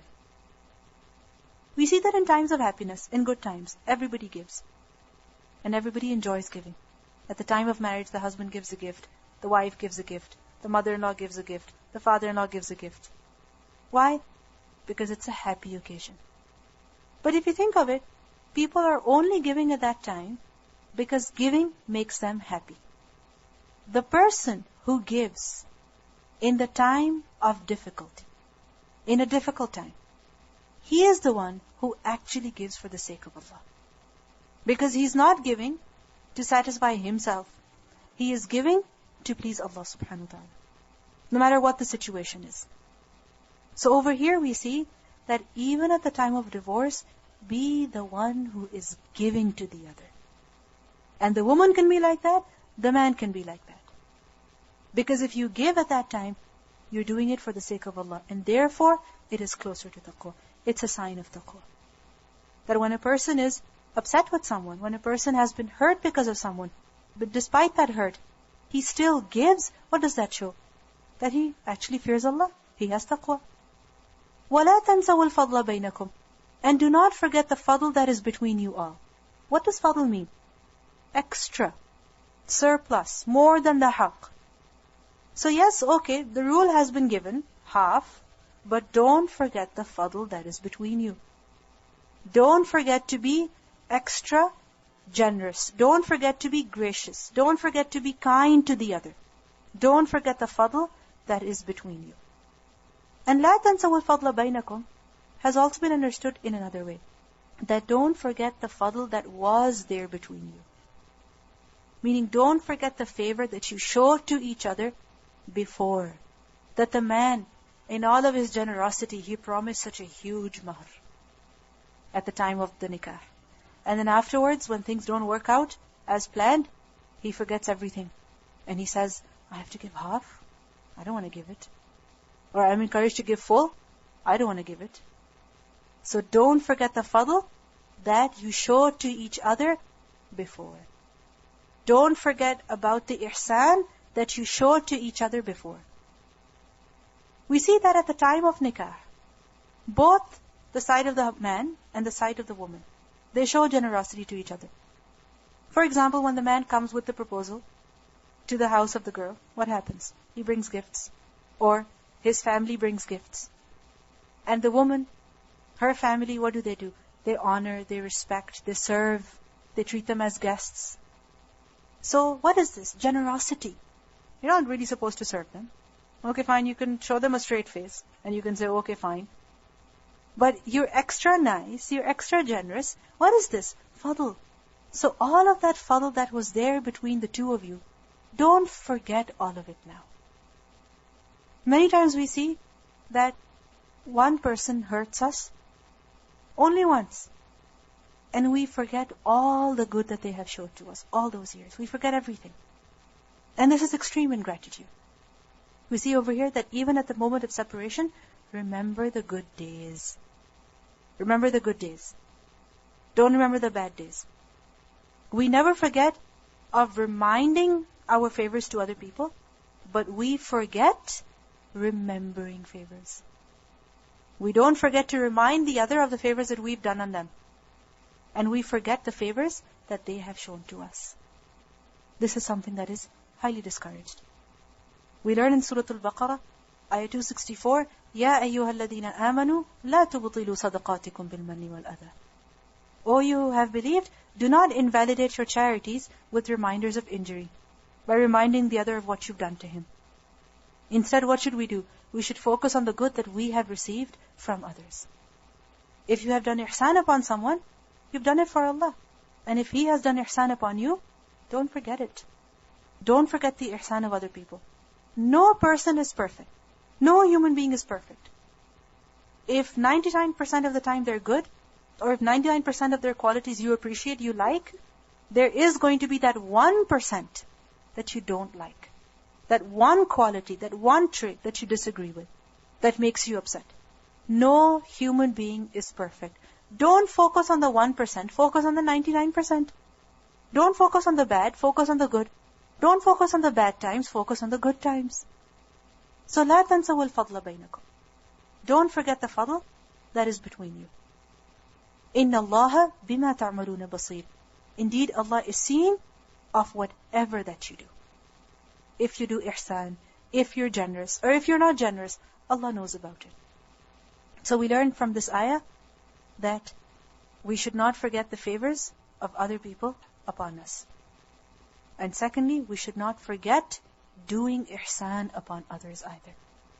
We should not forget to do ihsan upon the other. At divorce, people forget all the good that they have enjoyed. And they only remember the bad times. Even if the divorce happens after 20 years, after 25 years, what is it that the people will remember? The bad times, not the good times. That's all that they will talk about. But over here, we're being told to be positive.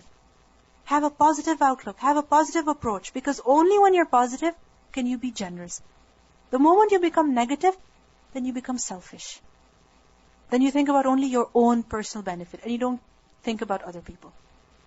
So even at this time, be positive and be generous. Inna Allaha bima ta'maluna basir. Allah is watching what you do. Even if the other person does not acknowledge what you're doing, Allah is watching.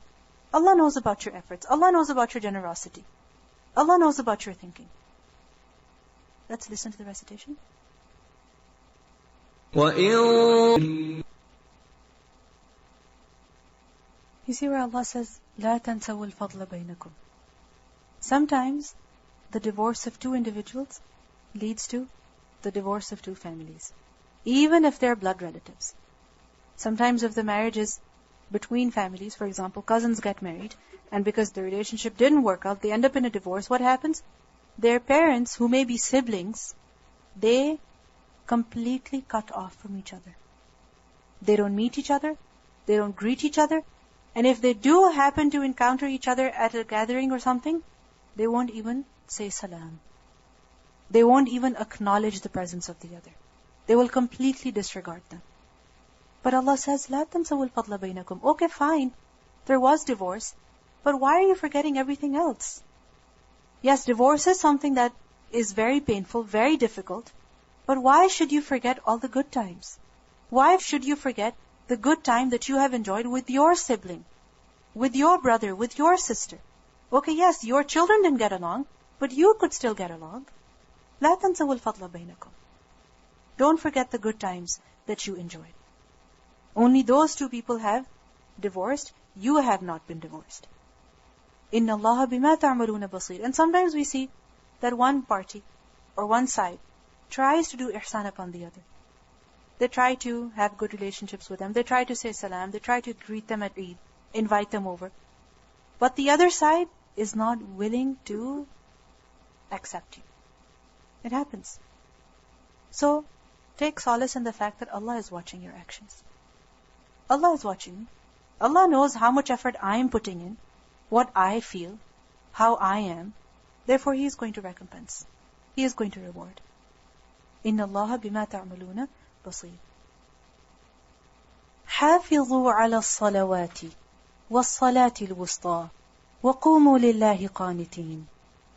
Maintain with care the obligatory prayers, and in particular, the middle prayer, and stand before Allah devoutly obedient.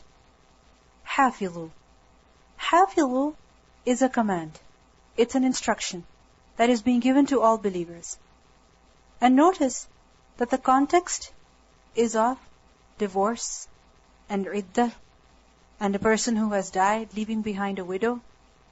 Because these issues, these matters, when a person gets stuck in them, once a person starts discussing them, there is no limit to that.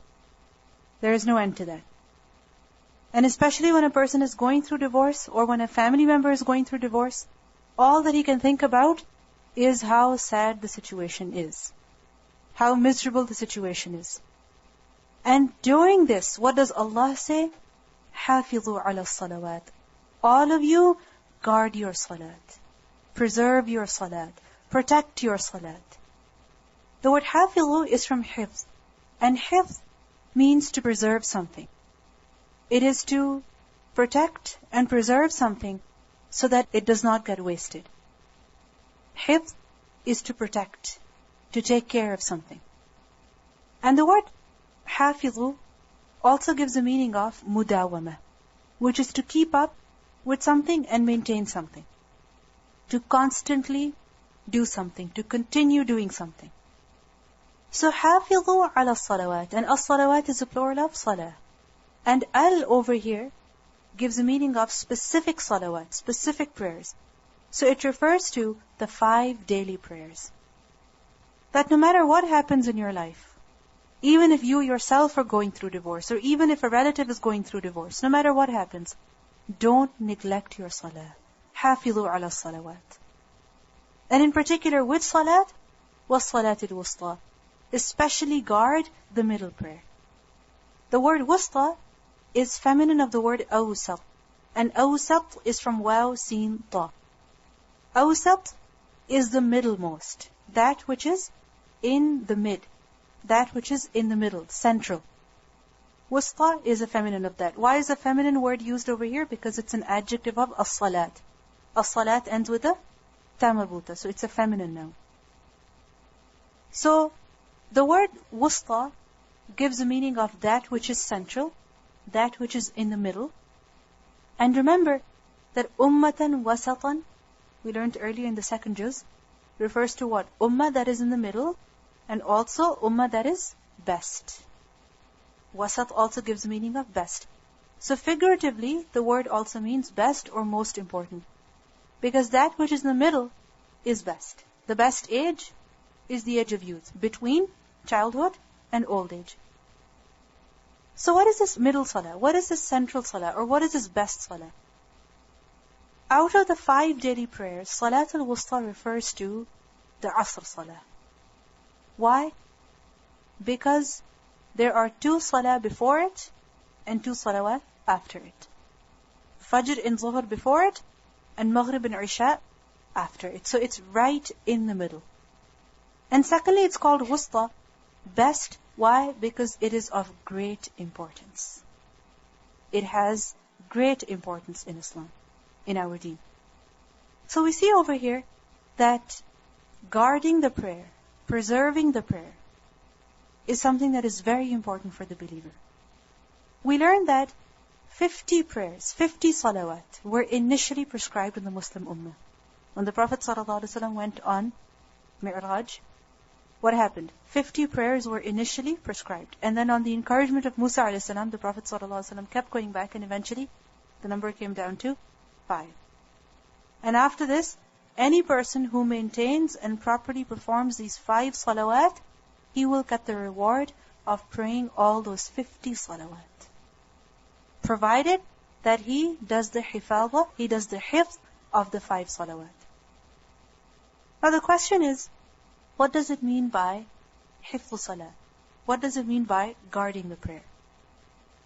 We know that guarding the prayer, first of all, means performing the salah properly, fulfilling all of its pillars, fulfilling all of the conditions, all of the prerequisites, performing the salah in the correct manner, in the proper manner, following the sunnah of the Prophet ﷺ. Also, guarding the salah means performing the prayer on time. Do not delay the salah.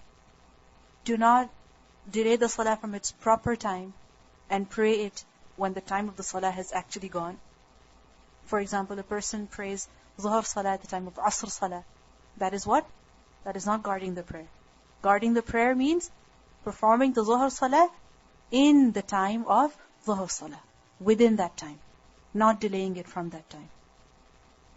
We learn from a hadith that is reported in both Bukhari and Muslim that Ibn Mas'ud radhiyallahu anhu, he asked the Prophet ﷺ, which deed is dearest to Allah?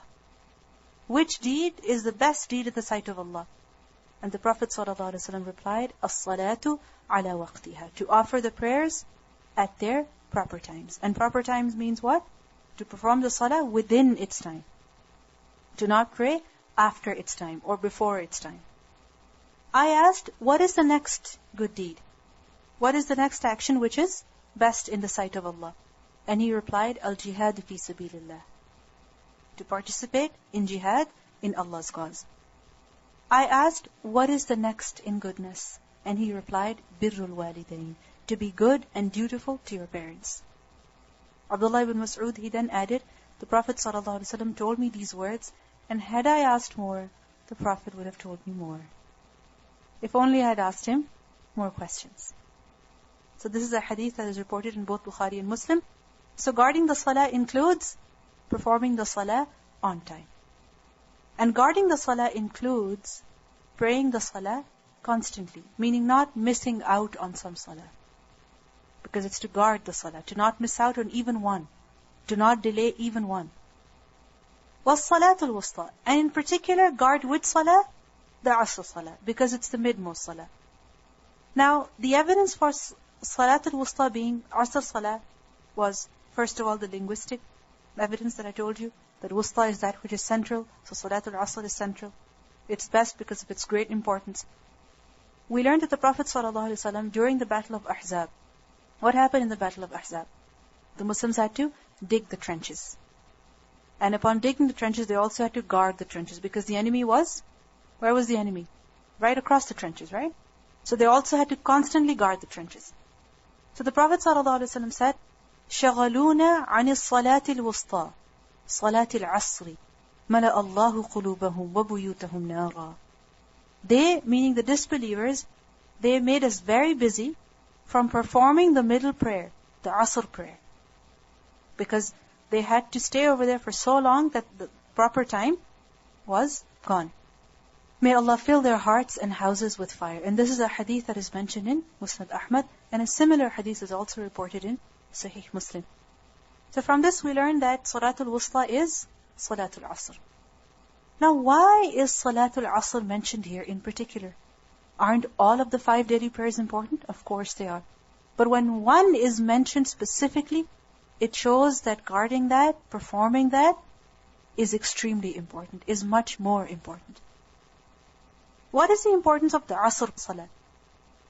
We learn from a hadith, the Prophet ﷺ said, that مَنْ فَاتَتْهُ صَلَاةُ الْعَصْرِ فَكَأَنَّمَا وُتِرَ أَهْلَهُ وَمَا لَهُ. Whoever misses the Asr prayer will be like the one who has lost his family and money. The one who misses his Asr Salah, it's as though he has lost his entire family, it's as though he has lost his entire money. Many times, what is it that makes us neglect our Asr Salah? It's either because we're busy in our work, or we're busy with our families. And what does the hadith tell us? That it's as though you've lost it. You've lost all of your money. You've lost all of your family. Also we learn from another hadith, that on a cloudy day, perform the Asr prayer early. Why? So that you don't miss it. Because obviously at that time there were no clocks. So if it was cloudy since morning, how would you know it's Dhuhr time or Asr time? Or how would you know it's almost Maghrib time? You can't tell. So the Muslims were told that perform the Asr prayer early. For whoever misses the Asr prayer will have his good deeds wasted. And this is a hadith that is considered as Sahih. So we see that Asr Salah is of great importance. Asr is the time when the day is coming to an end. People are either wrapping up their work for the day, or they are busy with their families. And sometimes a person is busy with his family life. And if it's such an issue such as divorce, then what happens? Once a person is caught up in this problem, in this issue, then he neglects the Salah. Sometimes a fight may continue for so long that a person doesn't even realize, and he has missed the proper time. In the middle of these verses, Allah subhanahu wa ta'ala reminds us of the importance of Salah. Another hadith tells us, which is mentioned in Sahih Bukhari, that whoever prays the 2 cool prayers, Salah al-Bardaini. Which are the 2 cool prayers? The Asr and Fajr. Asr Salah and Fajr Salah. Why? Because Fajr, obviously, it's a time that is very cool, and also in the intangible sense. If you miss your morning, you miss out on a lot. Just challenge yourself to stay awake one morning and you'll see the benefits. Really, don't sleep after Fajr, even for 15 minutes, even for half an hour, and you'll see the barakah in your time, in your day. So whoever prays the 2 cool prayers, what are they? Fajr and Asr. And Asr also because the sun is not at the top, it's not Dhuhr. So therefore, the day is not that hot at that time. So whoever prays the 2 cool prayers, he will go to paradise. He will go to Jannah.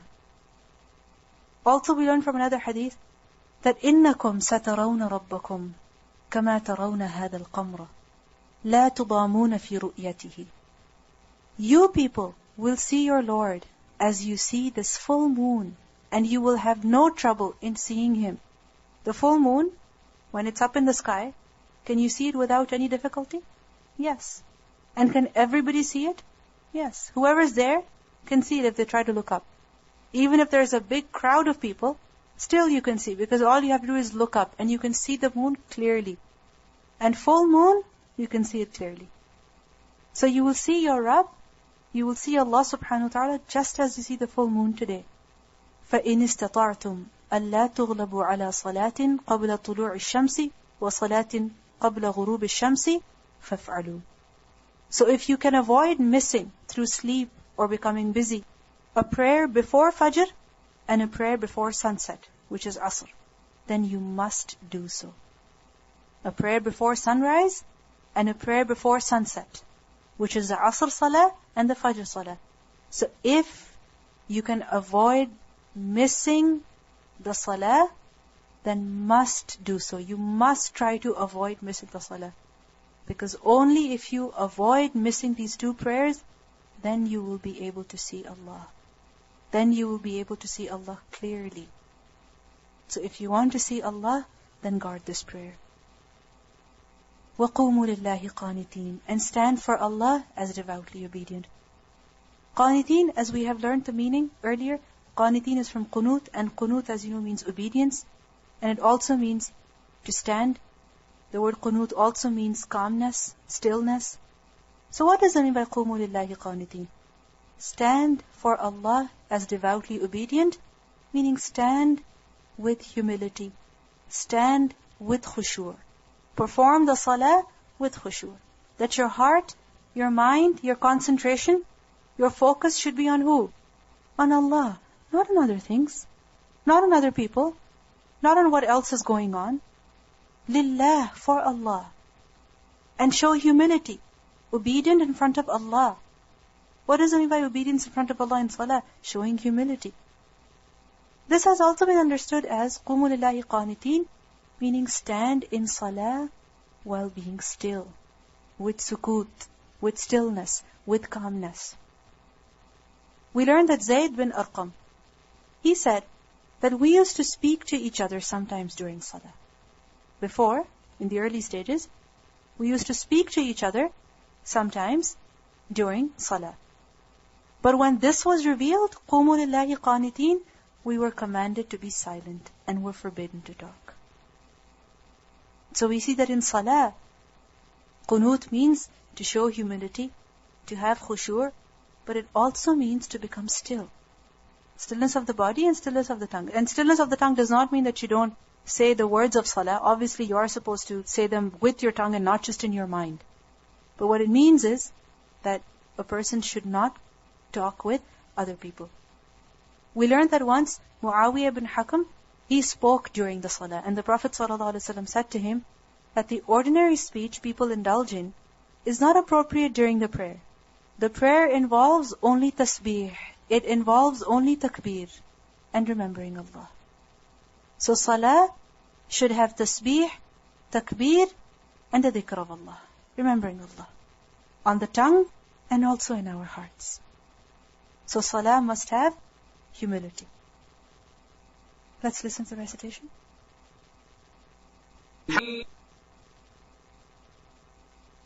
So we learn from this ayah that all 5 prayers must be performed properly.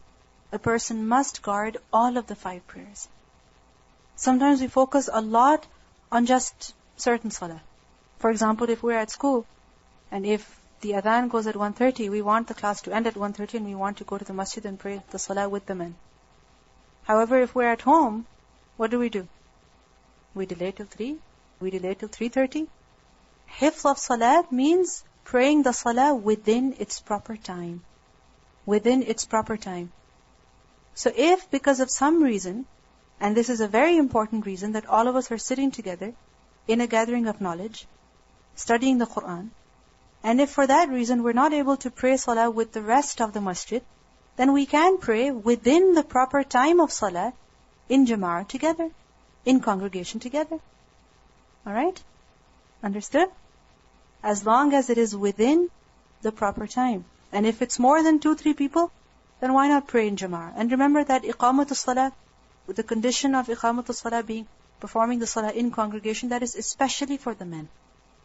But for the women, since all of us are together anyway, might as well pray together and get more reward. That is benefit for us. But it's not mandatory upon the women. Remember that.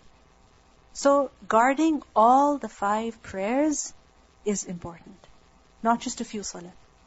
But special importance must be given to the Asr Salah, and from the hadith that I mentioned to you, that if we wish to see our Rabb clearly, then we should also focus on performing the Fajr Salah properly and at its proper time.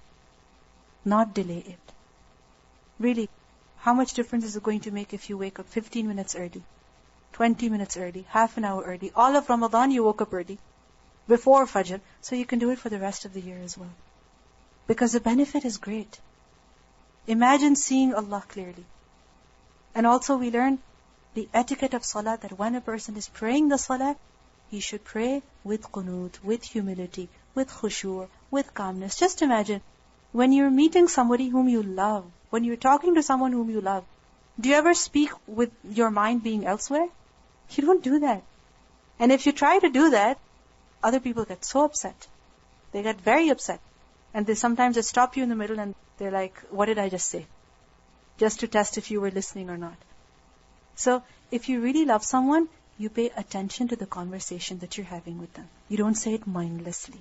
You know about what you're saying, and you say it with your heart.